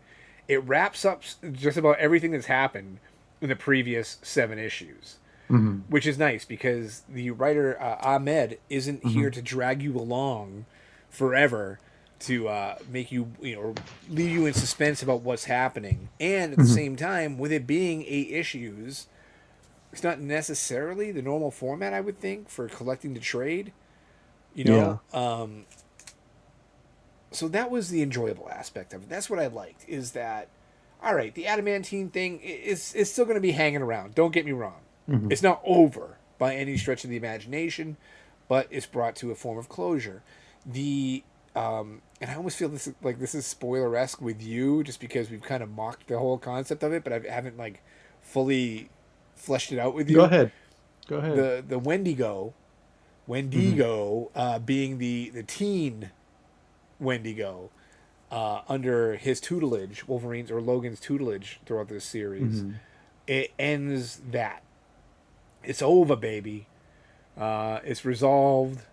So, teenage Wendigo is no longer, as far as we know, you would think, isn't going to be a factor in this book, because he's basically been the sidekick, like the annoying dog or the annoying child sidekick that you'd see in Hmm. various other forms of media or TV, to Wolverine. So that's not going to be the co-adventures of teenage Wendigo in the pages of Wolverine anymore. So that was nice. And Hmm. I'm going to show an image here on screen, since I did in fact forget the cover. But look, man, it's no secret, I haven't followed a lot of X books. I really only barely ever stick my toe into the X You keep going. I waters. got to step away for a second. Okay. But I really dig Arcade, and I think a lot of that has to do with something that me and Chris, as a matter of fact, discussed with classic X-Men, the backup stories. I think it was by Ann Nocenti. It was this really, really trippy Arcade story, diving into his psyche and like abuse as a kid, and why he would possibly grow up to behave the way that he does. Is this pretty much Carnival Barker on steroids, or sadistic evil son of a bitch? So it was cool to see him in actually the Teen Wendigo story here in Wolverine. Should I call it 8 or should I call it 400? What would be apt or fair? Considering we are speaking of his volume, I'll just go ahead and call it 8. That story, the quality was so-so. So yet again, I'm giving it a lot more pointage or credit for tying things up neatly and slapping a bow on it than I am for, well, they handled that particularly well. Do you know what I mean? It wasn't because the story knocked my socks off, but all right, they shut the door on that. And then, the last story in here, which had a lot of hype and fanfare, I don't have an image of it here on the computer screen, but it was Daniel Warren Johnson, who I like in certain instances. There was a Wonder Woman story he did, I believe it's called Dead Earth. Someone introduced me to, and that was really kind of like my first foray into his, I was going to say manic style. I don't think that's probably the most appropriate or fair thing to say, because it's not like it's just splattered all over the page, but it definitely has rough edges that are to symbolize action, adventure, the motion in his story. And that rings true here in this whole backup that they have in this issue of Wolverine 8/400. It gives off some serious Frank Miller vibes. It's a samurai story. Is it something that will last the test of time and you will fondly remember it years later as the, little short Wolverine story that could and did impact your fandom? No. And I think that's pretty much this thing in a nutshell. There's nothing here is destined to blow your socks off now or in the future. Yet, if you have been reading the series on the regular, you're gonna find, well, they did it.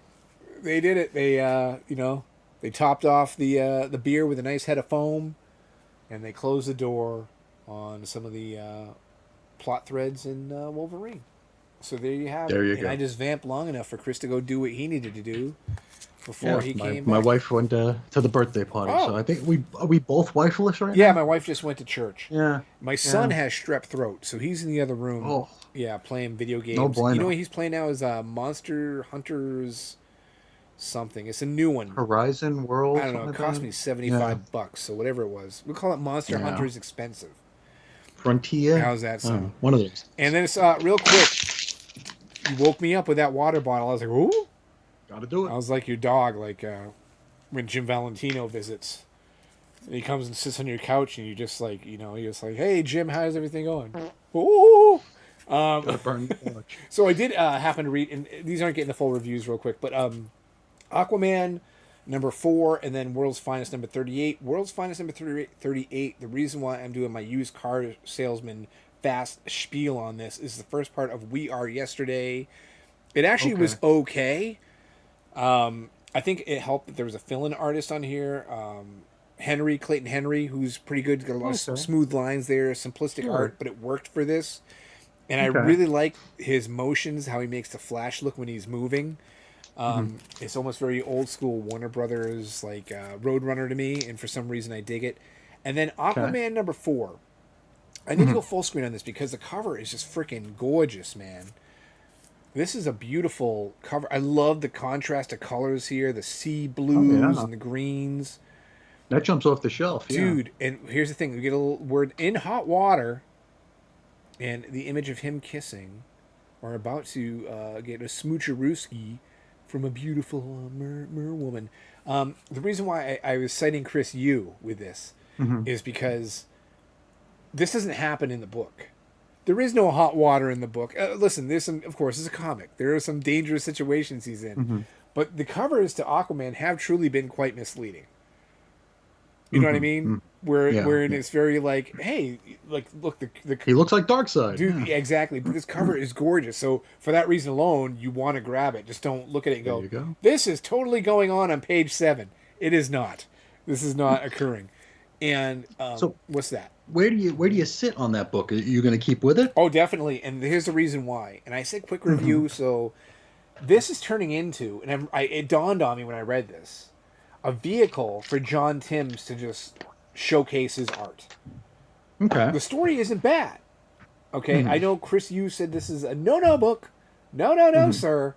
I can deal with the story because the art I find so amazing. So good. Yeah. And just like his full pages, his action sequences, the flow, the pacing, it's just, dude, John Timms is freaking killing it. So if you just like, okay, listen, you're okay with a decent story, but you really want some spectacular art, go pick up Aquaman. Definitely Aquaman number 4. And you will definitely get your fill and fix on that. If you're looking for the Aquaman story that's going to blow the Moby Dick out of the oceans, you're not getting it. It's not going to happen there. But anyway, I said I wouldn't say too much, so I say no more. But anyway, those are the books that I read thus far this week. I will have more next time because I think I got like 17 new issues this week, which isn't a lot Okay. for many people, but for me, you know, because I think my monthly sub is something usually around like 28, 29 issues, which can be very expensive, to be perfectly honest with you. Sure. And, But you actually read them all. I try to, yes. Yeah. I really do. And I fall behind on some, but then I try to catch up. The worst thing about falling behind on new reads is my system of filing. Now, we have talked quite a bit in the past about the best and only way, if you ask me, to file your books. But when you start getting shipments every couple of weeks, sometimes you get a little lazy and you're like, I gotta move this stack somewhere. Well, there's a short box. Let me just slap it in that short box, and you've got like this complete mess going on where you don't know what's what, and you end up digging through 4 boxes to find 3 issues. You know what I mean? Sure. Rather than keeping them all together. It's a whole organizing nightmare. But yes. So, and then just since I'm on the topic of acquisitions, I feel like I'm on a roll here with my verbal diarrhea. I do want to show off this real quick. So I love me some action figures, if you couldn't tell. Gotta have my plastic crack. And actually today is fairly interesting because being Superman Day, there was releases of the Superman movie merchandise from McFarlane and the Funko Pops, so there's been a lot of feverish fans frothing at the mouth trying to get those at various outlets. I did secure a couple of them via pre-order, but not all the ones I wanted to get.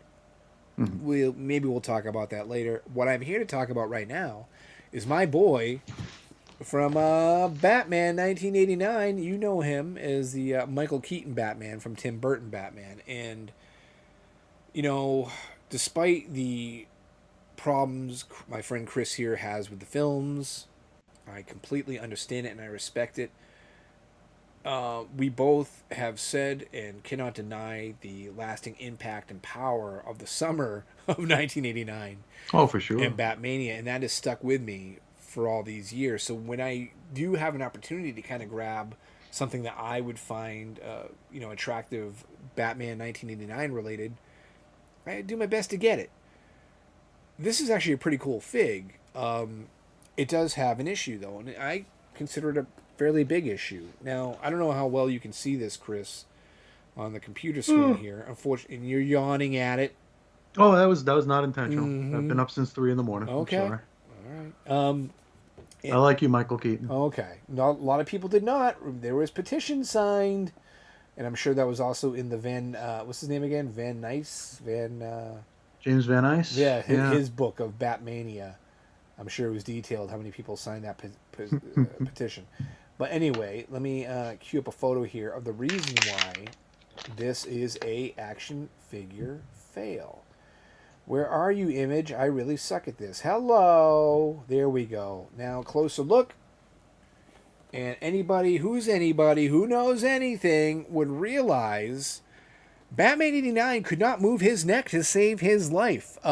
If there was a bee or a pest by his head and he was swatting at it, so would go his shoulders. Here, in this action figure, he most definitely has an articulated head and neck. Minor complaint to some, sure. I get it. I understand it. I can respect that. But as someone who collects Batman 89 ephemera and merchandise when I can, I would much have it movie, Movie true. true movie. Yes, exactly. I was looking for a better word, but I've just brain farted. I suppose Jim Valentino must be in the room. Oh, Jimmy! Jimmy, no! No, Jimmy! Yeah. So anyway, more movie accurate, I think would be a way to put it. There are some other figs coming out this summer that are Batman 89 related, and I may or may not also have those on pre-order. I choose not to say because I would prefer to be happily married for the remainder of the summer. Because should my wife find out, I might be in a wee bit of trouble for pre-ordering all this plastic. But anyway, that be that. That's my newest McFarlane acquisition, and I'm happy to have them. And a lot of people can say, Dave, you complain about the neck on this thing, the cowl. Do you remember the figures that came out when the movie actually came out and how lousy those little Kenner figures were? Yeah, of course. But we live in the future, baby. We have the technology. You know what I mean?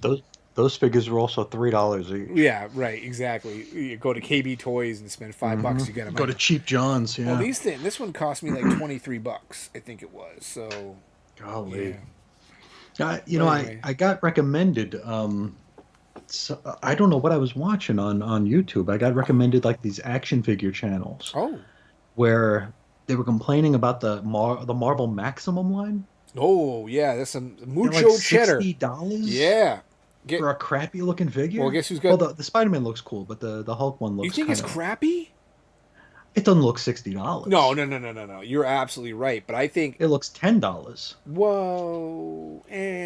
Most figures look $10. Okay, right, but it does have the two other heads, so it's got 3 heads total. With the Savage Hulk, like Professor Hulk, yeah, dude, and one is like the Mike They added Diodato. 8 cents of value. Okay, I get it, I understand it, and here's a selling point that they make for those Maximum figures, and normally, and I pre-ordered it, I might just cancel it because it is kind of too rich for my blood. It's superposable, and I'm like, so how many people are actually taking that thing out of the box? And if I take something out of the box, I'm probably putting it in a glass case. Not, If you're spending $60 on it, you're going to take it out and play with it? I mean, yeah, no. So trust me, that's rough. That is rough. But boy. dude, I was the other thing too. It's only 6 inches. How many times have you heard that? It's only 6 inches. I'm not impressed. Rob Liefeld's fully posable shaft. There you go. Whatever you want to call it. Look it up in Urban Dictionary. But yeah, man. So that's one of the gains of McFarlane is they were like willing to go that extra inch over like Marvel Legends and give you a 7-inch figure.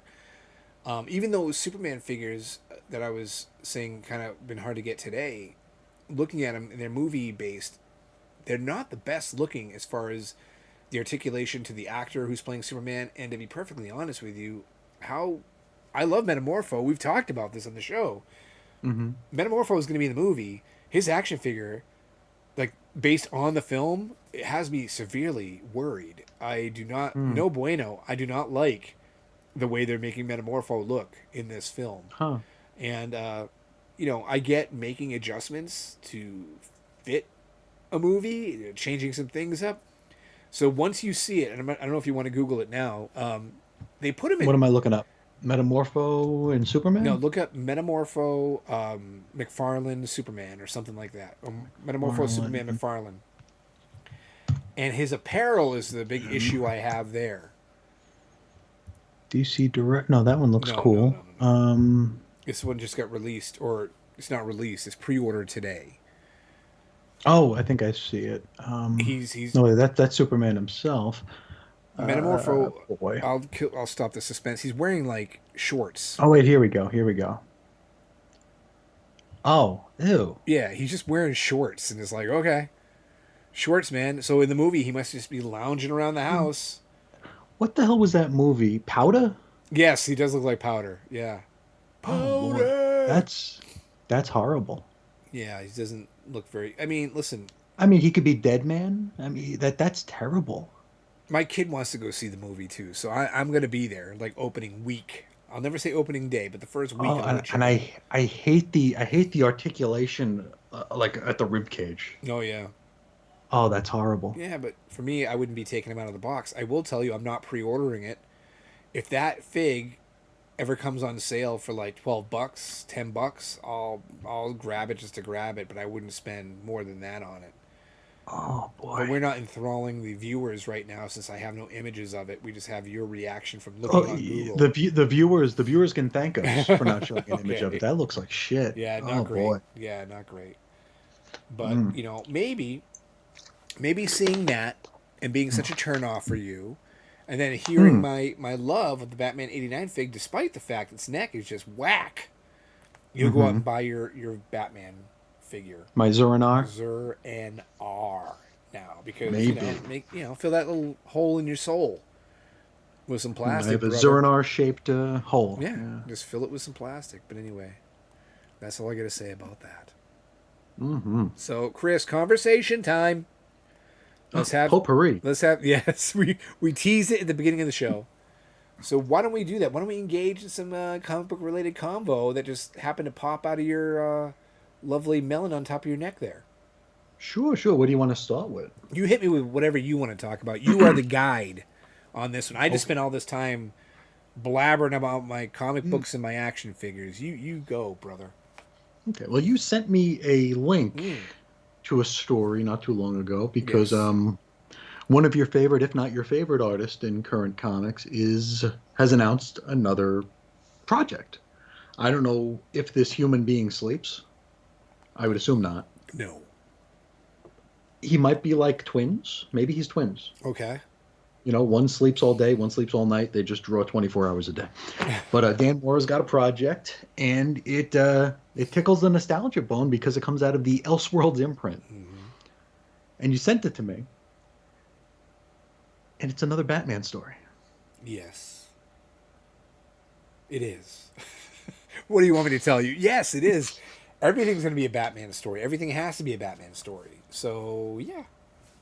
But it's like the art looks fantastic, but the story sounds like it's like Batman but manga, right? It is, and upon Yeah. further investigation, Dan Mora did the designs, and I believe he's doing covers, but he is not going to be doing the interiors. Oh, so you don't have to buy it. I do not.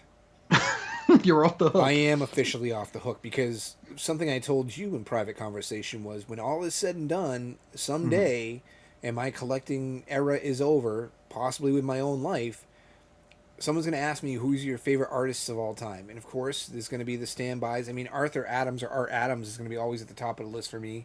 Norm Brayfogle. But really, I might have to say, well, one artist tops them all, and it was Dan Mora. And that's weird. Could be. That is such a weird thing to say. It's almost like relating it to sports. It's like he's too new. He's too Exactly, but it's weird now Yeah. because like I root for the Red Sox, right? Obviously, or I root for a team, and then the players. It used to be you looked up to them like they were adults and you were a kid, new. Yeah. or you were the same age, and now it's like I'm old enough to be their dad, and I've got jerseys with their name on the back. You know what I mean, or whatever. And That's a kick in the ass. it is. It really is. I've reached this Yeah. age in my life, and now like Dan Mora, he's been around for a bit, but he still feels like the new kid on the block. But man, his talent to me is virtually unmatched. And I mean, I just went gaga over John Timms on Aquaman, and he's scaling up there too for me. But more just the output and the quality and just the love and everything that just oozes from his artwork is, I just can't dismiss it, and I Sure. can't get enough of it. But you don't have to buy this book. I don't, Thankfully. unless I really want the cover. There you go. And I guess buy a But poster. but it.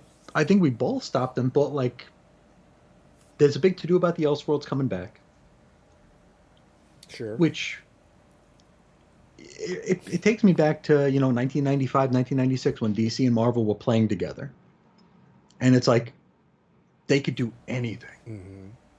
There was all the opportunity in the world to do anything, and they chose to do crap. Here we have Elseworlds, and we've talked about how continuity really doesn't matter anymore, right? I mean, continuity is what it is. Wade might tell us what continuity is one day, and then he'll change his mind when he throws a fit and quits. Right. But we don't know what continuity is. Continuity is whatever it is. When it's convenient, it's one thing. When it's not convenient, it's not that thing anymore. With Elseworlds, you don't even have to worry about that. There's nothing to worry about. You could do anything in the world, and they're giving us 31 flavors of Batman. What a missed opportunity. You could do literally anything. Yeah. Because you even said they're doing a third volume of the Gotham by Gaslight? Yeah. Again? Yes, they're doing like a Justice League formation book. Andy Diggle, he did the last one, The Kryptonian Age, which was really not a very memorable book. But apparently it sold well enough that they're going into this installment as well. So, yeah. I don't know. It just seems like such a missed opportunity to do something different, to do something where you're not bound by anything. Yeah, no, I understand completely. Like, why even bring the imprint back? Like, it used to have significance. Especially when we have endless Earths. All the Elseworlds from the 90s got their own Earth designation. Remember Convergence, where like everybody was locked in a different Gotham City? Right. Ridiculous. But even then, just imprints now they don't carry the heft as they used to. Like, they Vertigo don't. was like legit, right? Oh, for sure. And it had its brand. It had like its own tone to it and everything else. Oh, yeah, it had its own Elseworlds, feel. yeah, was special for its time with the one shots and what have you. And like, why even bring it back now? You got Black Label. You And you have nothing's options. in continuity anyway. Yeah.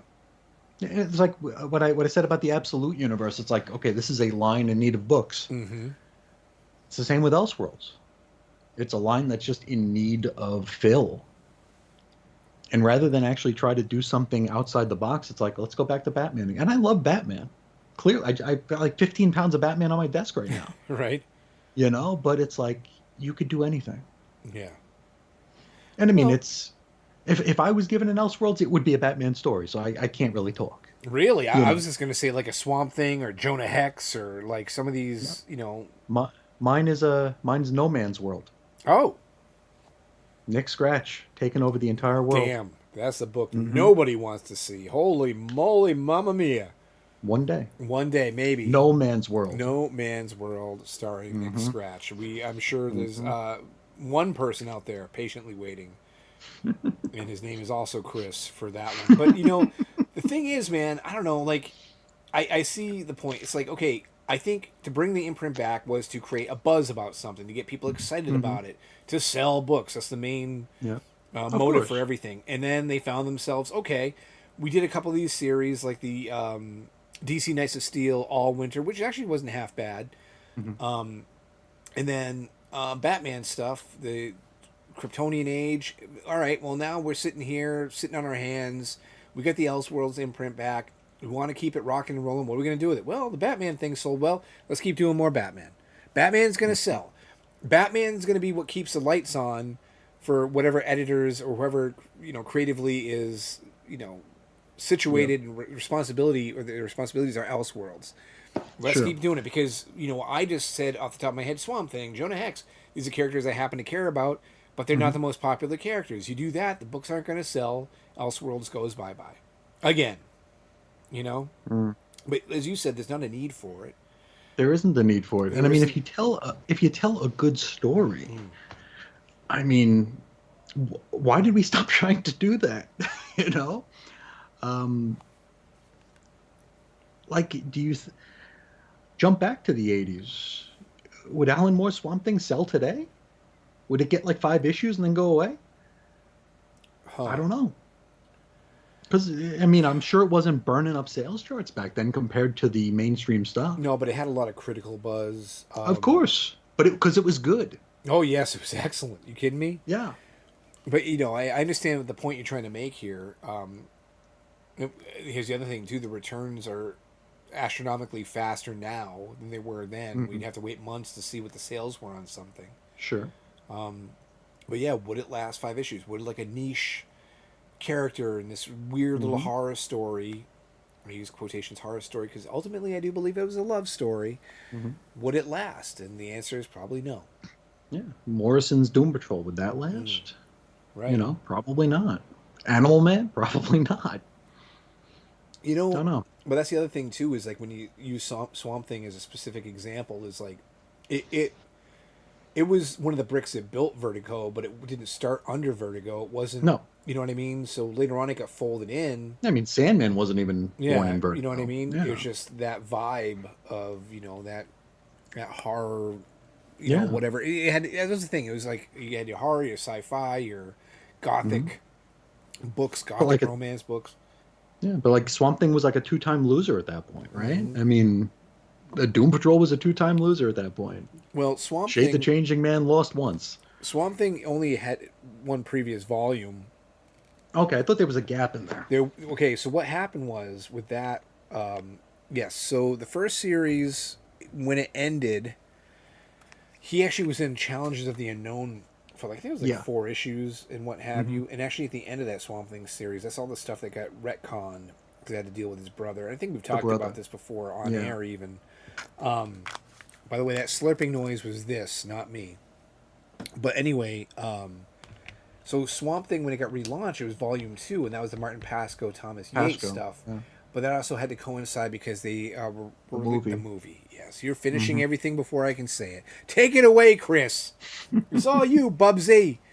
So yes, so when Alan Moore did eventually take over from Pascoe in Yates, and it was him and Bissett and Toddleben, it luckily it wasn't relaunched as a new #1. It was a continuation of the series. But all of that, all the way through, I mean, even Hester and Grant Morrison and what have you, that was all still Volume 2. Yeah. So it was technically a one-time loser. Right. Foul tip. Okay, there we go. Yes. Yes.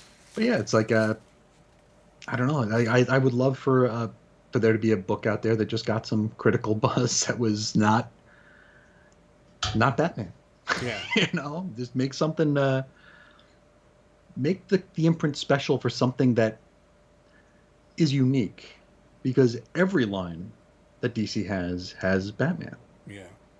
Yeah. And like I said, there's 15 pounds of it on my table right here. I love Batman, but give us something different.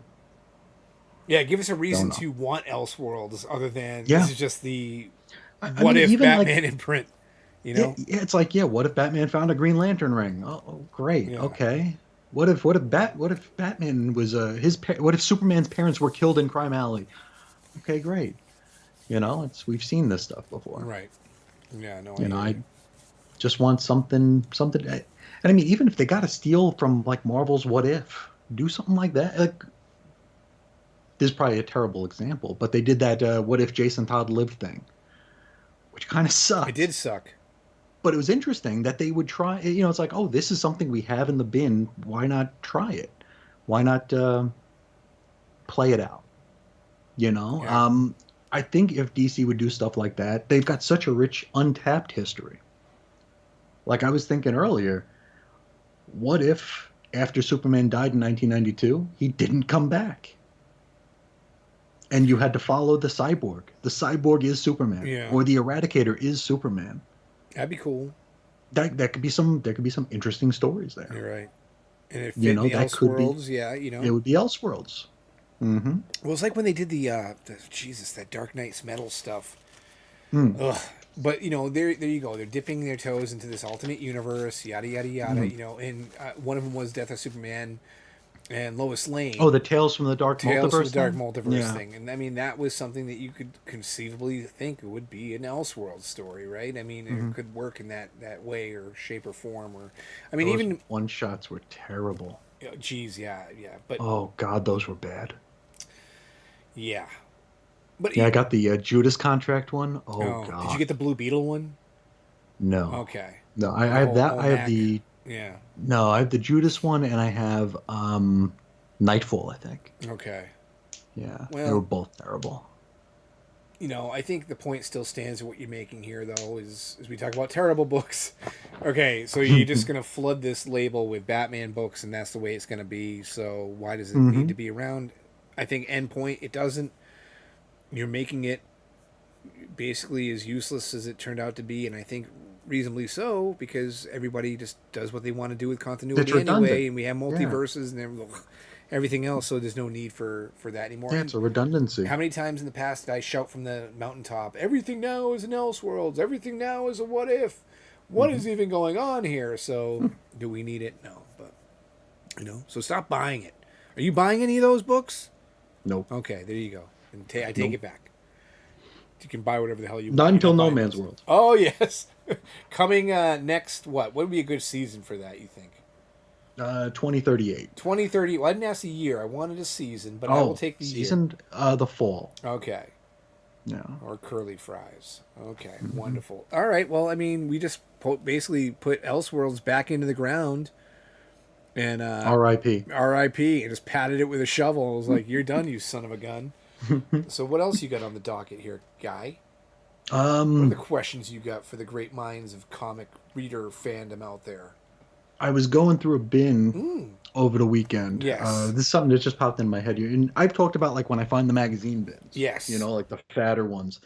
And I always get annoyed when I see Conan because it's like anytime you see Conan, you know the rest of the box is going to be freaking Conan. And I'm looking for things like, Comics Journal. I'm looking for actual magazines, not actual comics. So like if I get to like if I see an issue of Mad, I know it's going to be like 100 issues of Mad in a row. It's like, okay, I can skip the rest of this box. And I mean, nothing against Mad, but it's not what I'm in there for.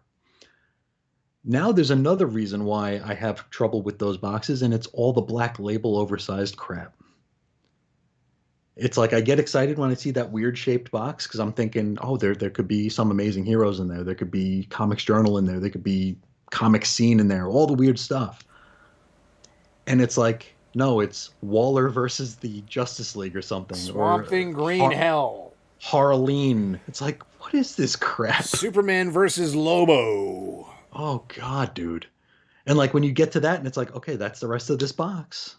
There's no reason to keep going through it. It's going to be all these unsold copies of Waller versus whatever the hell, or Waller versus Wildstorm, I think it was.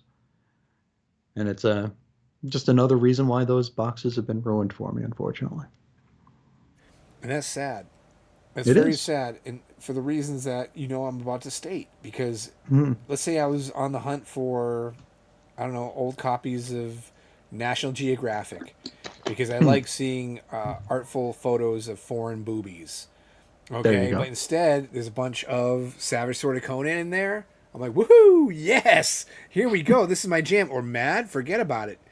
Sure, sure. My hat would fly off my head with excitement. But if let's say you're in those boxes looking for Conan and Mad, and then you come across all this Black Label crap. Yeah, yeah, yeah, yeah, yeah. I dig. I understand. Yeah.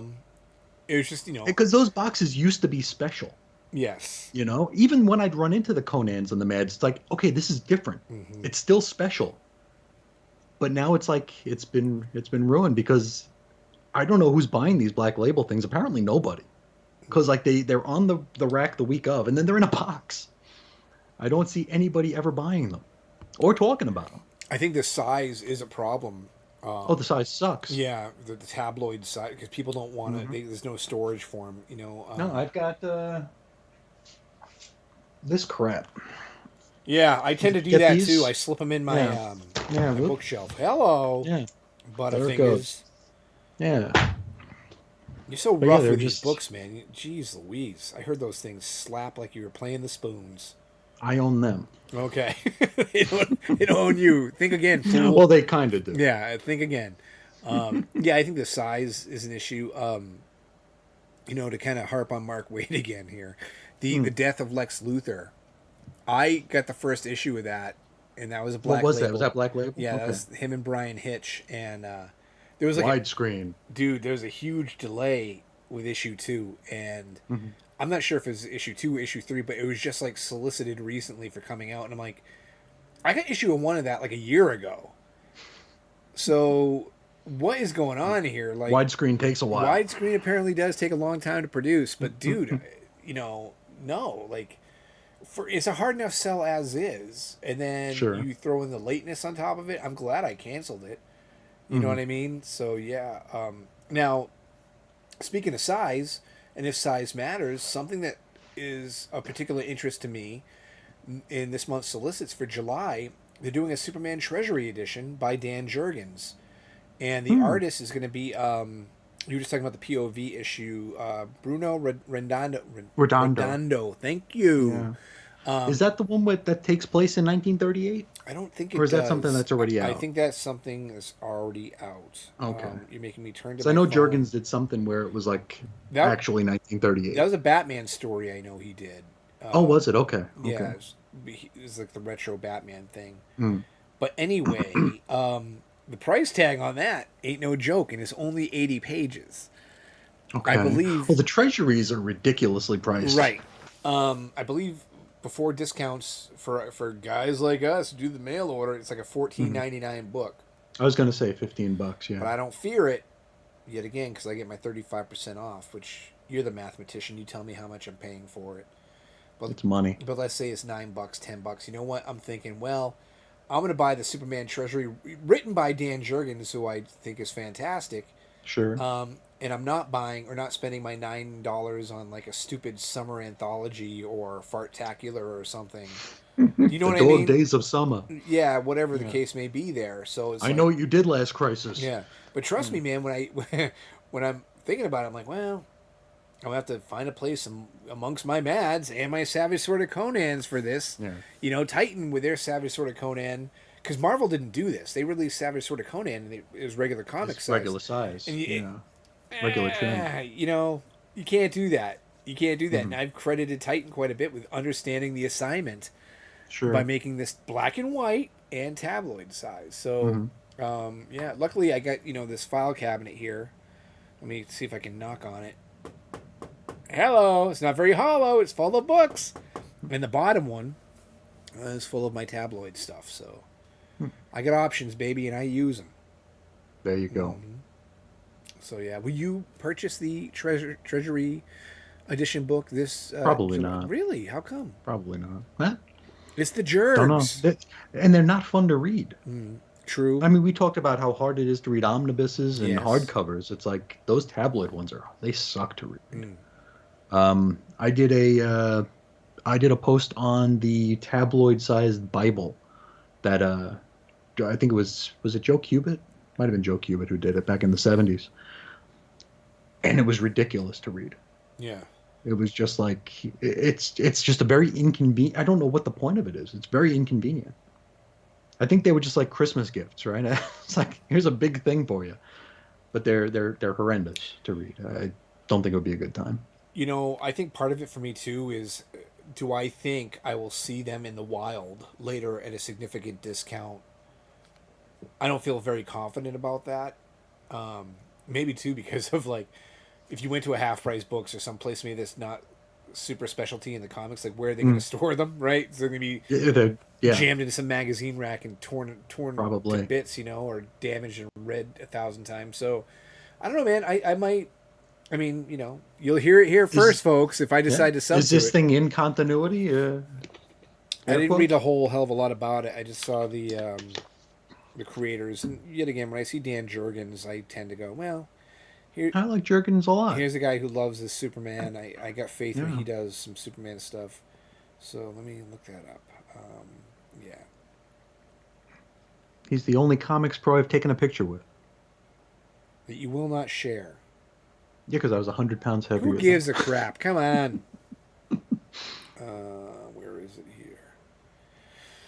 Let me click on this and I will scroll. Do you want to vamp for a little bit while I try to find out some more information? Sure, I'll talk us into our next bit. Okay. Question that I had for Dave earlier today, actually. We're living it right now. Dave is leaving Action Comics. He's hit his breaking point. He has pulled it from his pull, and it made me think. Since we're seeing it in real time here, what are times where you've actually dropped a beloved book, or maybe a book that you just kept on for such a long time, through ups and downs, and maybe some especially highs and especially lows?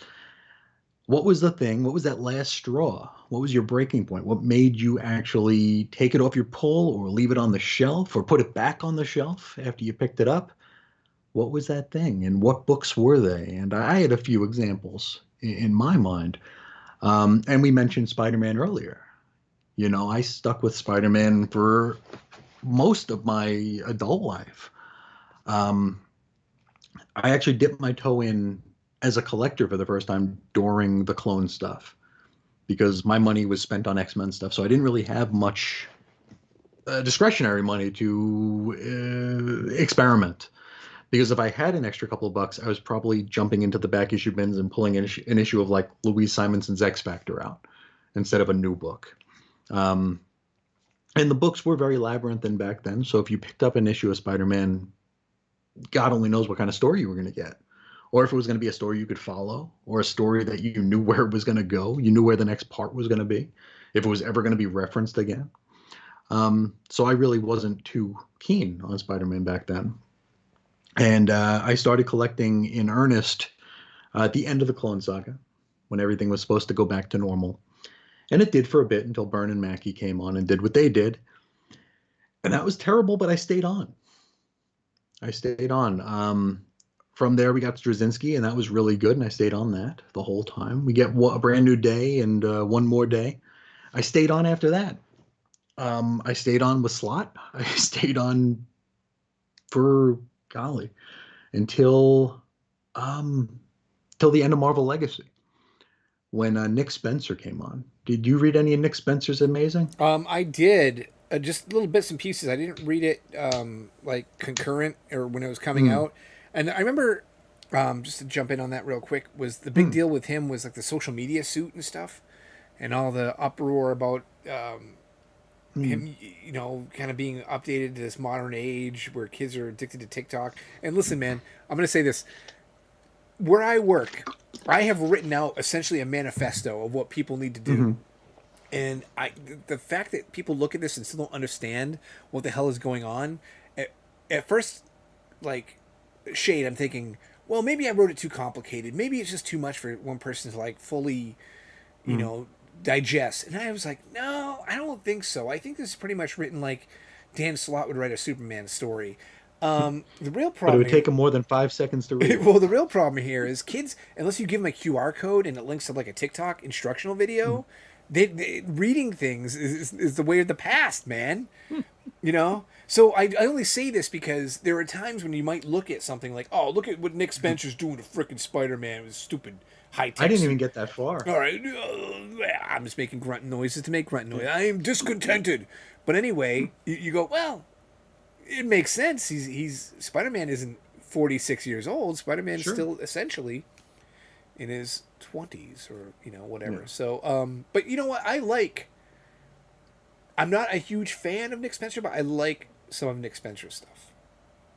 I don't think I've read much of his that I've liked. Okay. And when he came on, I gave it a try, but that's when I walked away from Spider-Man for the first time in like 20-something years. Sure. And I came back with Wells. So right at the end of the Spencer run, when Wells came on with Beyond, that's when I came back, and I've been there ever since, even though I've only read like an eighth of it.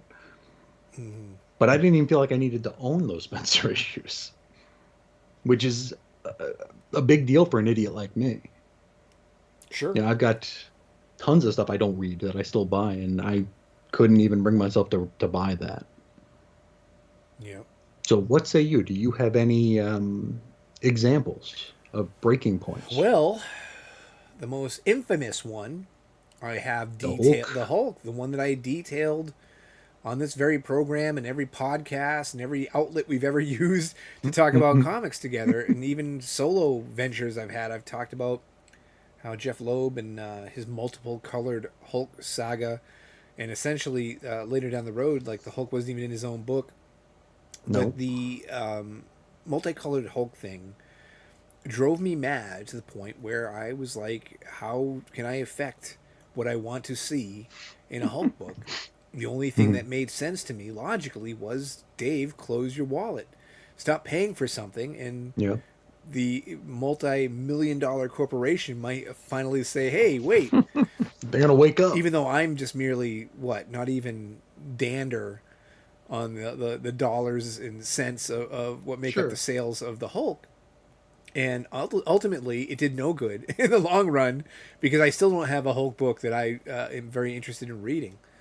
So, but that was one where I couldn't eat, I couldn't sleep, I was tossing and Oh, turning yeah. in the middle. This is before online stuff, so I mean, I had to go to the shop and tell them, please take this off my pull, and even then, it was like the stomach drops out, and you just feel like Oh you're yeah, gonna, the first week where you don't get it. dude, you feel like even just asking for them to cut it, it felt like I was Yeah. gonna faint on the spot. Like Sure. I Sure. and it wasn't the longest run of all time, but I had every issue since '88, I believe it was, and here we are in the What was it 2000s. 2007, Yeah, about 2008? that. Yeah, and Yeah. dude, it Yeah, because what World War Hulk was '08, right? was that '08 with Jeff. Yeah, I think you're right.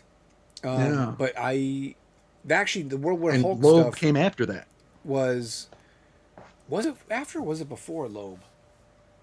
World It War was Hulk. before Loeb because that there was Planet Hulk. It was Pack, right? Pack, He Greg did Planet Pack. Hulk, and then he did World War Hulk, and then I think that ended with the Loeb stuff. Okay. Well, you see, this whole era was such a blizzard Cluster. of Yeah. emotional just torment for me, Whiplash. Yeah. dude. It was not good. But anyway, that was the main Mm. thing I can always cite as far as canceling a series. That was the most emotionally draining. Like, I should probably be still sitting on a couch talking to a therapist about it, kind of situation. In other instances, there have been times where, speaking of the old school versus new school, now Mhm. would be financial reasons too. And Well, those were not counting. okay, none. Okay. No, not because I mean I when I lost jobs and lost the Well, house, I had to drop books. dude, That was right. I'm not in that spot. you know. I, You have hmm, the story I'll never forget about, like, reusing coffee filters and stuff. It's always going to be back here. It's not like I'm destitute or I don't have a job or I'm not hmm, paying my bills. But there sure. are times, and I don't know if this still falls under that financial, perimeter, where I'm just like, I'm kind of over my limit of what I feel comfortable in Hmm. spending. Does that make any But that's sense? no fault of the book, really. That's just like it fell. It's not as it just Well, fell off the list. if it was a Or good enough book, it probably would have stuck you'd have made around, and the I probably would have made the sacrifice. Because listen, I just mentioned we pay the 35% discount, so I'm paying $2.59 for a $3.99 book. So it's not sure really, I drop in the mean, bucket. books were what, $2.50 back in like 2005. So Yeah, I'm paying the same price a book was 20 years ago. It's not a bad deal, but here I am still going, 250 is a little too rich for my blood. You know what I mean? It's gonna go because I kind of have this imaginary line of what I don't want to cross. Okay, so back to quality then. Let's be fair and follow your rules. Oh boy, other than the Hulk, what's a book that? yeah. Because I want it to be like a decision that you had to make purely Well, out of I hate this book now, or I cannot follow it. Not I can't. Not that it would be nice to have that extra money. This is you have all the money in the world, but it's like I don't want this book I anymore. wouldn't have the extra money. I'd be spending it on some like back issue or Oh, whatever. sure. But listen, Be that as it may. okay, you just brought up, and this is the first one to pop into my head. You brought up Zeb Wells' Spider-Man. You got me on the hype train during the whole Beyond era. I was like, hey man, I trust Chris. I'm going in. Zeb Wells, I wasn't. I mean, he's been around for a long time. I've been familiar with his stuff, like Tangled Web. He did some stuff. He He did did Peter Parker. Peter Parker, but then he also did what was that title? Why am I forgetting? It was like the Nighthawk and something else. It was this weird. Marvel Oh, Adventures book. Oh, I don't know what that I is. think I'm gonna have to look up his thing. But anyway, point is, I liked him, but I wasn't overly familiar with him. Casual fan of him. And when they relaunched Spider-Man, and it was Tombstone's oriented stuff, and you felt like Sure. he gets it, man. He's like bringing it home, dude. Hmm. It went off the rails so fast, and it got so messy. And then even then, you had the fill-in writers because it's coming out twice a month. Yeah. Why they insist Spider-Man is twice monthly, because they're doing it now with this volume as well, is beyond Yep. me. But dude, I thought that book went to crap so Very bad, quick. so Yeah. fast. I couldn't get off my pole fast enough. I was like, I feel dumb. And even a more immediate instance, guess what's getting the cut right now? Hush, Hush 2. I cannot buy any more of it's this, done! dude. I one issue in, and I'm like, dude, I'm already in like for like 3 issues. I don't care. I'll take them. I'm not gonna probably read them. I'll shove them in one of these short boxes. I'm done with it.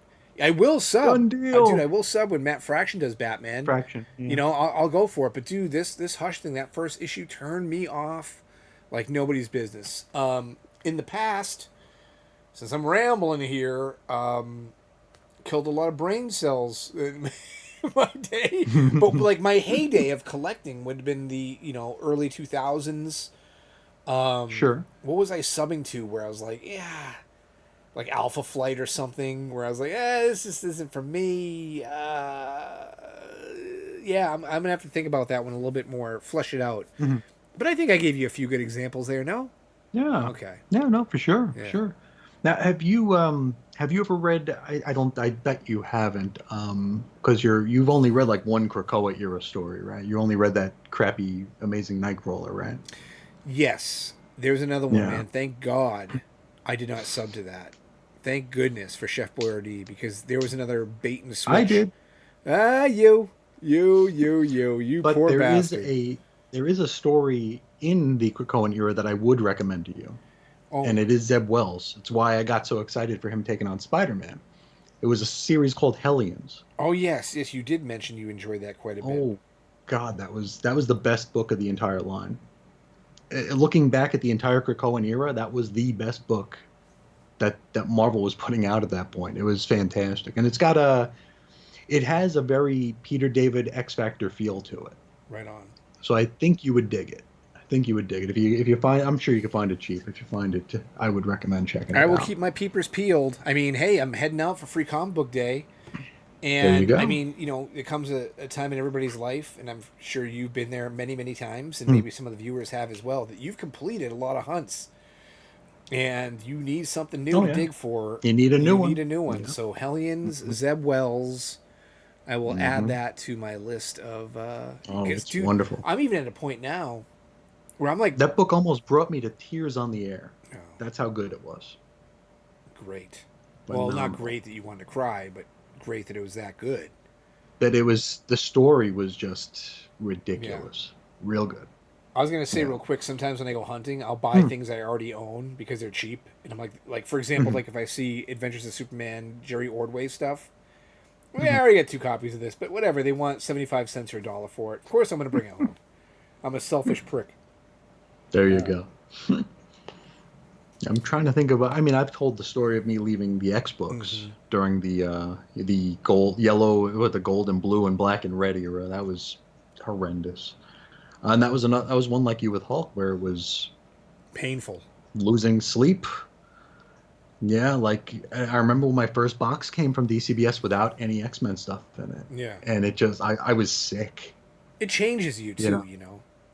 Yeah. It really does. Yeah. Because Yes, I mean, I'd been buying them since like 1990, and this was like 2018. It's a long time. I literally, wore my fandom. I mean, I got the Hulk tattoo. I had T-shirts, posters, Yeah. keychains, coffee mugs, everything Hulk. I was like the Hulk guy, Yeah. But and I've cited this before too. It was such an important lesson because it taught me you can stop. You don't have to be that person and still be a fan. Like, you don't need to surround yourself with all the ephemera stuff. But I mean, specifically, like anything they sold Hulk-wise, I'd buy it. Like, oh, hey, look, a Hulk Pez dispenser. Okay, what the hell? I mean, like, literally anything. And Sure. when you put down the main course of the comic and you finally come to grips with that, and no matter how long it takes you, you go, okay. It's almost like with you with the comics. You're like, I own them. They don't own me. Ultimately, that's not the case. But for that moment in Oh, it's true. time, you felt like you had the power. You felt like He-Man. You got to take it when you can get it. Yes. You got to take it when you can get it. So X-Men scarred Trying to think you. of when that one hurt a lot. Trying to think of when I think I stopped my Hulk run with Totally Awesome. Did you try any of that? I did not. I was very upset about that because I did say that there's been no Hulk book I've enjoyed since I closed my wallet, but that's not entirely true. You're the Duggan You run. know that for a fact, Jack. The Duggan run I thought was fantastic. Yeah. It felt real. It felt real, felt great. And what he was doing was what I wanted from the beginning. He was eliminating all these other gamma irradiated beings to become the one lone gamma irradiated creature. And I'm like, man, this is brilliant. Dude, I love this. I love every inch of this. And it was like, stop, get out of the car. Okay, Amadeus Cho, Totally Awesome Hulk, ring. What happened here? Yep. This should have gone on for like 50 issues. I mean, even then, Sure. it was like the Doc Green thing. So it was, the fact that, all right, so Professor Hulk wasn't really an amalgam or wasn't like a cohabitation of the Hulk's body and Banner's brain. It was just a different Banner's person. mind, yeah. It was a completely different person. It was up there with Joe Fixit or Savage Hulk or whatever. And so he brought that back, the Professor Hulk, and it's called him Doc Green.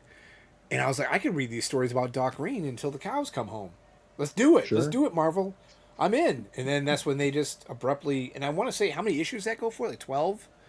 I think. The Duggan run under 20, right? Yeah. Oh, yes, it was under 20. But yeah, dude, no joke. And I was like, you're replacing something that was awesome with another Hulk after he just had a series about him eliminating all the other Hulks. All the other Hulks. What? Yeah, so that sucked. Yeah, that was horrible. All right, so we'll just leave it at that. X-Men for you, Hulk for me. I mean, action now I kind of feel bad about, but oh yeah, that was the important thing, right? Is that you're talking about, what was the thing you just said that you, before X-Men, what was it that you quit on? Amazing Spider-Man? Spider-Man. Wait, maybe it was Spider-Man. But anyway, I found, and I've said this on this very program, I'm going to be able to find those issues in the dollar bins. Oh, the action The ones? action ones. I will eventually be able to fill out my run and keep it going. I'm just not paying any more than $1 per for these. That's it. And I'm probably never going to read them. So my CLZ will eventually stay intact. There'll be a gap when this ends, but I will go back and acquire them for $1 a piece. Have you backfilled your Bendis run? No. I get No? I get some random Bendis stuff here and there, but Bendis Superman, man. No thanks. Oh, it was rotten. No thanks. That was All rotten. good. Thank you very much.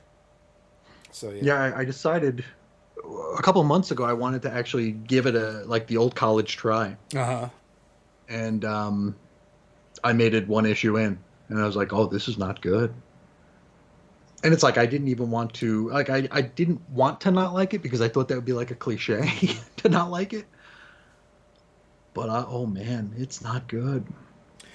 And that actually reminds me, I saw the Brian Bendis How to Write Comics book at the record store. Oh, He has one. of course.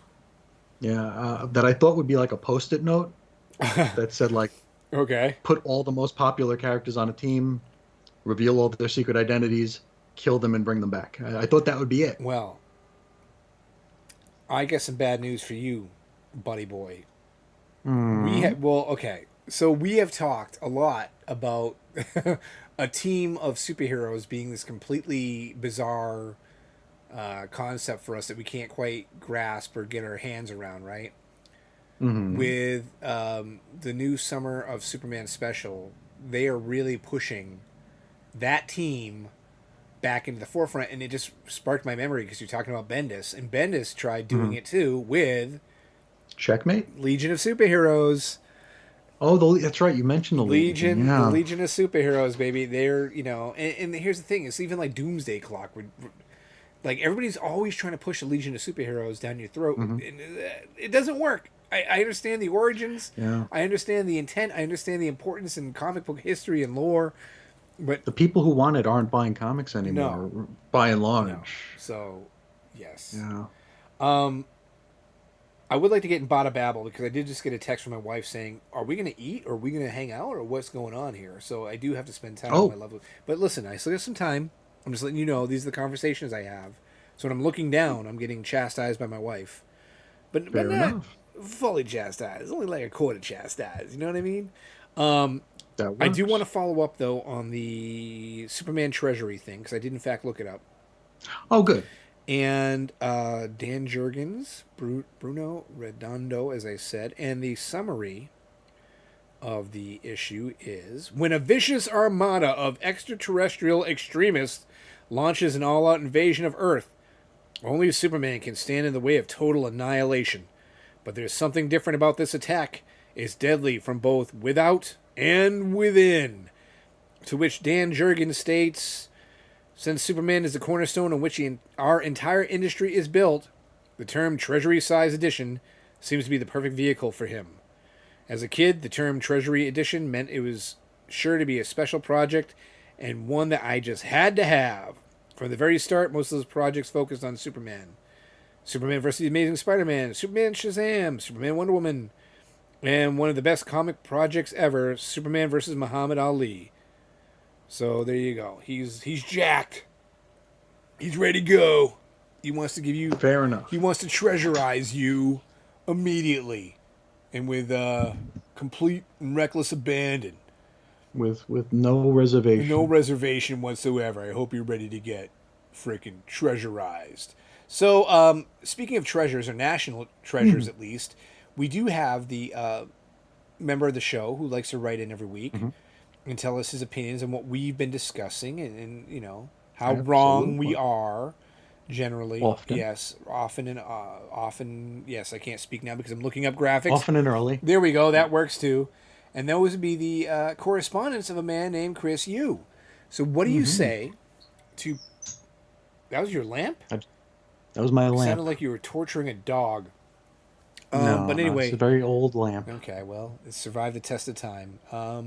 Unlike most comic book series that are given 10 out of 10s. So what do you say? You dive in right now because you're the better reader and speaker and orator of the two.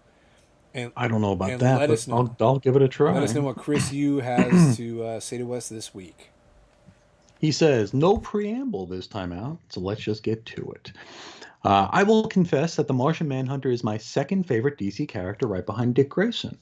I was first exposed to him thanks to the DC special Blue Ribbon Digest number 15, which reprinted the story from Justice League of America number 3. And I was confused by what was essentially a green Superman on the team. He became one of my favorite things thanks to the Justice League Detroit era. His Superpowers action figure is one of the very few action figures I still have from my youth, so I am a Martian Manhunter fan. So he's it. We found him. He's the one. Yep. we were curious about that. We're like, how many Martian Manhunter Yeah. fans are there out in the universe? Well, there you go. So, Yeah, I mean, I like him as part of a team. I thought he was great during the JLI. oh yeah, sure. You know, it's like the Straight straight man, man. yeah. I thought that was fantastic. Indeed. Good use. Yeah. Absolute Martian Manhunter is exactly what I wanted it to be. Something completely divorced from anything to do with the character that I know and love. But I can't see how this title exists in the same universe as any of the other Absolute titles. And that's one of Chris Yu's observations he's been hitting us with since Jump Street, that these series don't feel like they exist in the same ether. Just wait. We might know something. Oh boy. Well, I don't. I found the theory that this book may have originally been a Black Label title interesting, and because I had the same thought that this title was originally not a Martian Manhunter story at all, and the names of Martian Manhunter and John Jones would just retrofit into an existing story pitch. Well, you would know better than me. You read it. I have not. So does that sound plausible? Did we discuss that? No. No, we didn't. We discussed it maybe being a Black Label. Chris, you was suggesting that maybe it wasn't a Martian Manhunter story at all. I really have no insight on that. So I would just be speaking out my tootie. But you've read it. I have read the book. I reviewed the book. Does that sound plausible? Okay, so this is a court of law. You're bringing me to the stand. I'm the expert. You want to know, is it a plausible scenario that this book could have been written for something else? Yes, absolutely, Yes. because it's so bizarre and out there, and it doesn't There you go. read like a Martian Manhunter story initially. So cut and paste, baby. There you go. Chris continues, since I read digitally, I missed out on the gimmick at the end of the issue, and I was bummed that I will not be able to see it. I was actually contemplating going out to my old comic shop and buying a physical copy just to see that last page. But after watching a review that showed the gimmick, I decided against it. And of course, Chris, you famously sold his entire collection. So I don't know that he has he mentioned if he has any single issues? I believe he did say he has a few ones that are special to him. Special? Mm-hmm. Yeah. Okay. I lost my place here. I read the opening chapter of Dave's favorite story, Hush 2, when I saw the teaser for this episode on Instagram. I had no interest in it at all, but I was off and I had some time to kill, so I decided to give it a shot. I didn't care for it. Seeing Jim Lee's art in the modern age just looks old to me. It's kind of like seeing Kurt Swan draw Superman during the John Byrne era. It's classic, but it's classic of a bygone era. This was just a cash grab on DC's part. I don't think they have a story to tell, and I'm pretty sure it's a story that I'm not going to be reading. So you're not alone in dropping this one. Yeah, well, you know what? I mean, I'm going to be the last man standing. yeah, you really are. I mean, I can only imagine For like completionists and idiots and wherever the twain meet. when I was a kid, I was in a class. I can't remember what grade it was or whatever, but the teacher was like, "How did the Native Americans like kill buffalo or something?" It was like the question, and me just being a wise ass, a jerk, in the back of the class, I was like, "They ran him off a cliff," and she's like, "You're right, they did." And I'm like, "Wait, what?" She's like, "Yeah, they would chase them and they'd fall off the cliff and they'd have their buffalo," and I'm like, "Wow." That makes me think of Hush 2, because all comic fans, all comic readers everywhere should be the buffalo. And DC, congratulations, you just ran us off the cliff. So thanks a bunch. Appreciate you. Well, they got our money, so they win. Yeah, right? Chris continues. On the topic of books you never thought you would own, you take me back to my first ever visit to a comic specialty store. Up to this point, I only ever bought comics off the newsstands in drugstores and convenience stores. Long story short, it was the summer of 1984. I'm 12 years old, and my cousin took me to the comic shop that he walked past on his way to and from school every day. I had $5 to spend on comics, and on the wall above the back issue bins was Amazing Spider-Man number 252, the first appearance of the black costume. I'd only seen the house ads promoting the issue, and I wanted it. I asked the owner to take it off the wall so I could buy it. He told me that it was $5 for the book, but I already had a stack of 60-cent books in my hand and only $5 to spend. So I chose the stack in my hand over Amazing 252. This was my first experience with the fact that back issues could cost more than cover price. I never saw that book again, no matter what shop I was in. It was one of my white whale books for years. It wasn't until I got my first computer with internet in the early 2000s that I finally bought a copy of it online. I don't remember how much I paid, but I'm pretty sure it was more than $5. I wonder how much it's worth today. Well, we could find out. Oh boy, can we ever? So, does this seem like an appropriate time for some Bada Bin fun, or It could be here. Let's see what's going on here. You can get some Price Guide is Right. Wait, what are you talking about? Really? We don't do things like that here. Oh, we don't?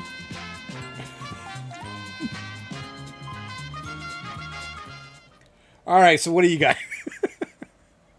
Okay, well, issue 252 of Spider-Man has 1, 2, 3, 4, 5, 6, 7, 8, 9, 10, 11, 12, 13, 14, 15 versions. What? Yeah. Get out of one, here.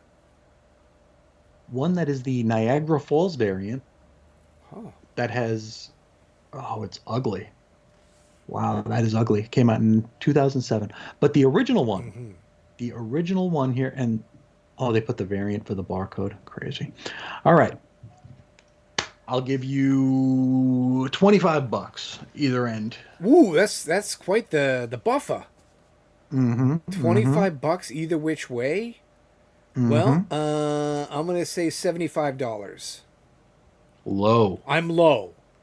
This is the first appearance of the black costume. Oh, Remember oh that. yes, yes, yes, yes. Okay, okay, okay, okay. $350. High. I'm high. So this is my last guess. Oh, $200. A little low. Really? 275. Well, 275. is that a near mint copy? I only guess on near mints. Okay. This is okay. This is just the middle of the road copy. Okay. Well, all right then. This was rigged. This is ridiculous. I can't participate in It's fixed. in these freaking John games. Cena's going to win. It's fixed. Oh yes, indeed. All right. Well, there you go. So $5, quite a ways off now, indeed. Mhm. Yeah. Yeah. I wonder if that's one of the issues that Chris Hughes still owns. One Perhaps. could only hope because he's Maybe. going to be able to live off of that one for a week, Oh, for sure. for 3 days, for 24 hours. That's a grocery run. Okay. Yeah. Right. that's an 18 pack of eggs. That's what that is. Yeah, that's a grocery run. You might be able to put a half tank of gas Yeah. in. Right. He continues. Okay. I would like to ask your opinion on the newish format of digital-only comics. Of course, I'm referring to Marvel Infinite Comics line of titles and DC's Webtoons title. I never heard of that before. Webtoons? Yeah. I haven't seen them, but I've heard of it. Oh, that sounds. I don't like that name. The ones where you read the story by scrolling down the page and reading one giant panel after another giant panel, as opposed to the standard multi-panel page. There is no printed version, so they're uncollectible in the way standard comics are. Seeing a comic produced in a different format from traditional comics makes me think of the black and white comic magazines from the Bronze Age. A slightly different way of making comics that may appeal to a different reader. And it somewhat reminds me of how newspaper comic series morphed into the comic book format we all know and love today. Do you see these digital-only comics as a viable entry point to comics? Is this format the future of comics? Nope. Nope. I agree. No way, Jose. I think I agree. ultimately, comics still need colonics. High colonic. Comics definitely need that collectability, and you're not getting that online. And it's interesting he brings up the panel by panel thing, because to me that was like a novelty or a I don't know, flash in the pan style thing. Because when I first checked out a comic on my phone and it had that, I was like, wow, that's kind of neat. Well, this is different. What the panel? He's not talking about where you push the button and it goes to the next panel. Uh-huh. Like if you're reading a classic comic that's been retrofitted into the digital, space. Mm-hmm. These are actually ones where the story is told by continuously scrolling. Oh! I thought it was like you tap it. No, this is the Marvel Infinite. Okay. This is. Yeah. See And it's not the good. tapping thing with the new panel, it faded in and everything. At first I was like, wow. That was kind of. I was like, that's nifty. Yeah, and then 5 minutes later, I'm like, nah. Yeah, I'd much rather read it the way we're supposed to read it. But the Infinite ones, and the thing is, they are printing some of them. Mm-hmm. Right. Some of those are getting printed editions, and they're equally terrible. But what they did, the only one that Marvel does that might be a jumping in point for people is It's Jeff, the Landshark thing. But you don't even need Marvel heroes in that for people to want to read that. It could be completely divorced from Marvel. Uh-huh. It's just a cute story of a little shark with feet. He's just getting into trouble, doing whatever he's going to do. When they do it with the actual hero, they did they launched it with X-Men Unlimited, with a Jonathan Hickman story. That Jonathan Hickman was the head of X. That was his title. He ran the entire X universe, the whole corner. And he couldn't even tell you where this story fit. Nobody knew where this story fit. It's a Wolverine and Nightcrawler in space story. When does this happen? Right. I was covering it like an idiot. Wasn't that X-Men Green also digital? That came later. Oh, okay. Yes. And that was shit. To be kind. I have never read a worse X-Men story. Okay. Never read a worse X-Men story. Right. Ever. Yeah. Including the Nuff Said issue with Bill Clinton and Stacey X. and Banshee and his Nazi regalia. Dude, I own that. Now I'm gonna have to go dig it out. There's a blog post at Chris is on Infinite Earths where I go into that very, very deeply. Yes, well, I gotta so you can check read that along. out. Yeah. Yeah. But I've never read anything worse than X-Men Green, and I own it Yeah. because I'm an idiot. But because they printed that one too, I've never seen a webtoon. If they're the same thing, I mean, it could be an entry point, but it's like, it reminds me of the X-Men and TV Guide from when the movie came out. They put an X-Men comic in TV Guide, which was like the book with the most circulation on the planet. Mm-hmm. And it was a Chris Claremont story that made no sense to even people following the X-Men. It's like you blew that opportunity. And with the digital stuff, I feel like maybe not that extreme. It's certainly not that extreme, but there's an opportunity there, and I don't think that they're taking advantage of it. And it's not something that's going to get anybody into a comic shop. It's training people not to go to the comic shop. Well, I mean, case in point, I bring up my son quite a bit. 12 years old. Yeah. I mean, that was, dude, when I was 12, target. I was like comic crazy. We were shoulder deep. And yeah, he's got movies. He likes the movies. Doesn't make him want to pick up a comic. He plays Marvel Rivals or whatever. He plays the video games. Doesn't make him want to pick up a comic. So you could show him a digital comic. He'd be like, it's still reading. We're still reading a comic, essentially. I'm not interested in it. I'd rather watch, the movie. I'd rather play the video game. And it's still a character that has 50 to 100 years of history. Though, I think there is something to be said where he thought that new #1 was lame, though. I don't think that's the barrier that people think it is.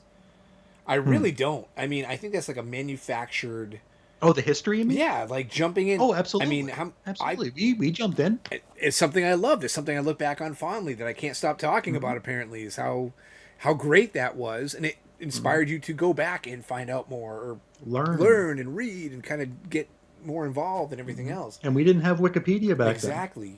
The best thing you had was Marvel Saga. You know what I mean? Like, it was it. Or the trading cards, or the people at the comic shop who are buying the same books that you can ask questions. Yeah, I mean... You overhear the stories that they're telling, all their speculation. I mean, it was a community. Yeah, I really think these relaunches are just a big failure. And, we've gone on and on. I feel like we're like beating a dead horse. Of course. Where they're just serving speculators and everything else like that. But when my kids said that to me, it was like, wow, holy moly. Because, I mean, you could argue that we're too close to it. Oh, wicked. That we're in this, but this is someone who is aware of comics, clearly, because the house is full of them. And has no interest in picking up one of them. Regardless of what number's on the cover. Exactly. So, yeah. But, if it was like a really, like, good story, and, like, maybe you handed it to him, maybe you try it, regardless of the number on the cover.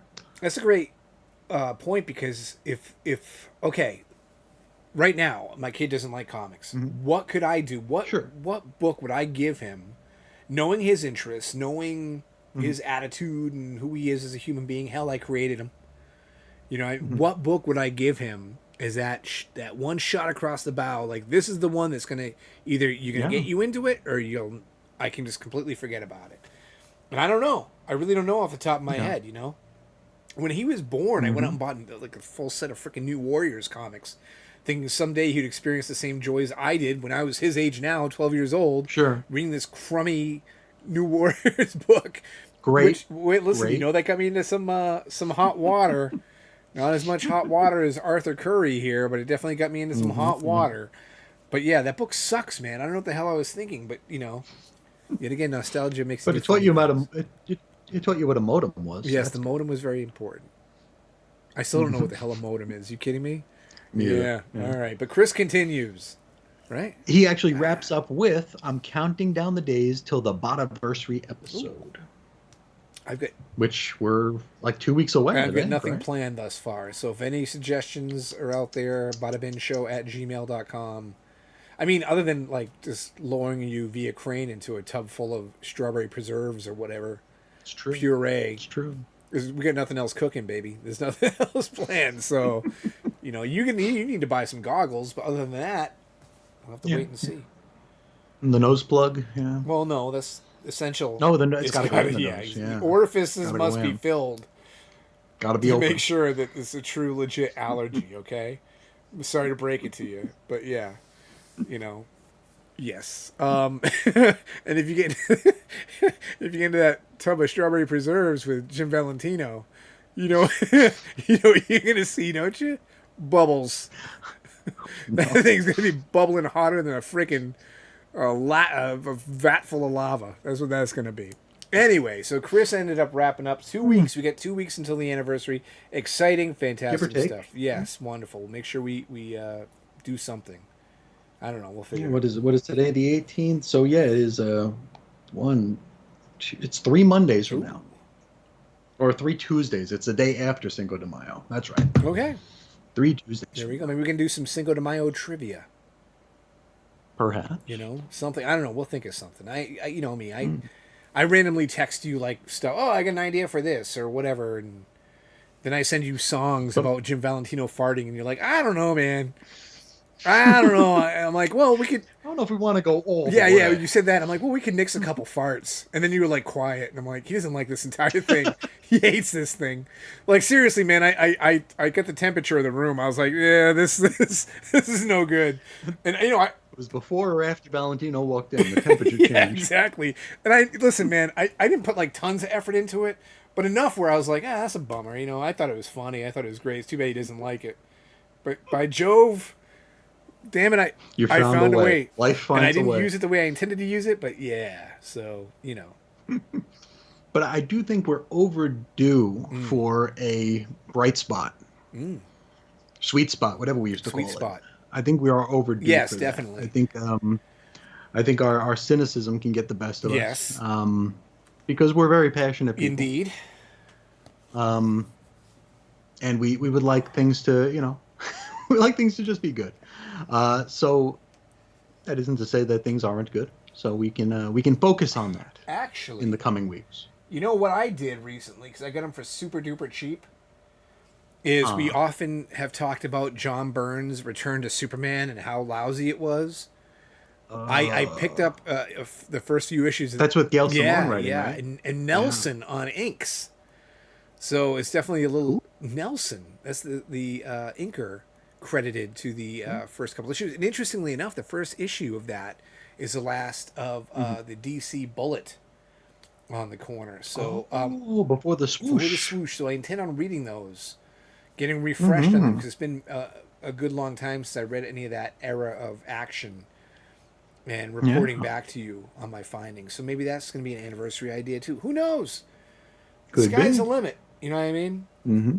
So yeah. Yeah, when Chris you writes in this week, give us some ideas because we are desperately out of ideas. We're bereft of ideas. Well, I mean, We are bereft. we've had multiple pins put into things, and we just forget about them. Yeah, because Gone.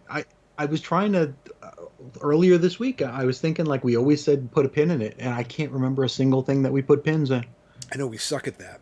We're terrible. Yeah, and if these episodes weren't like 3 to 4 hours each, I can go back and watch know. them. But they're 3 to 4 hours each. Trust me, man. There are plenty of times I think like someone new to the Bada Binge probably like, what are these guys even thinking? You got like this one guy, Dave, who just We got to relaunch. right, Volume 2. He's just like spewing reviews. He doesn't even say who's like the creative team. He's like, I don't like it. I don't like it. And what's this Jim Valentino? Yeah, what's going on with that? What's up with the Greg the Hammer Valentine? Guy Fieri? Yeah, exactly. Like, what's the matter with these guys? These uneducated swine. But listen, man, we're keeping it real, bro. That's what we're doing.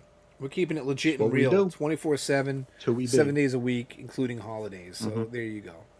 On that though, Time and a half. I should probably hit the road before my wife gets mad at me because she's put my food away in the microwave and it's been sitting there. Just gonna start flicking the lights on. Yeah, right, exactly. So Let's go. Yeah, that's pretty much it. So with that, I do want to take the time to thank everybody who has viewed this live or who will view this in the future. Much appreciated. Virtual hugs for all of you. I'm sure Absolutely. Chris has some sage, wise words of wisdom to share with you before we depart into the internet ether. What? Okay. Well, that be that. Thank you all. See you guys next week. It's been a blast. See ya. Bye-bye.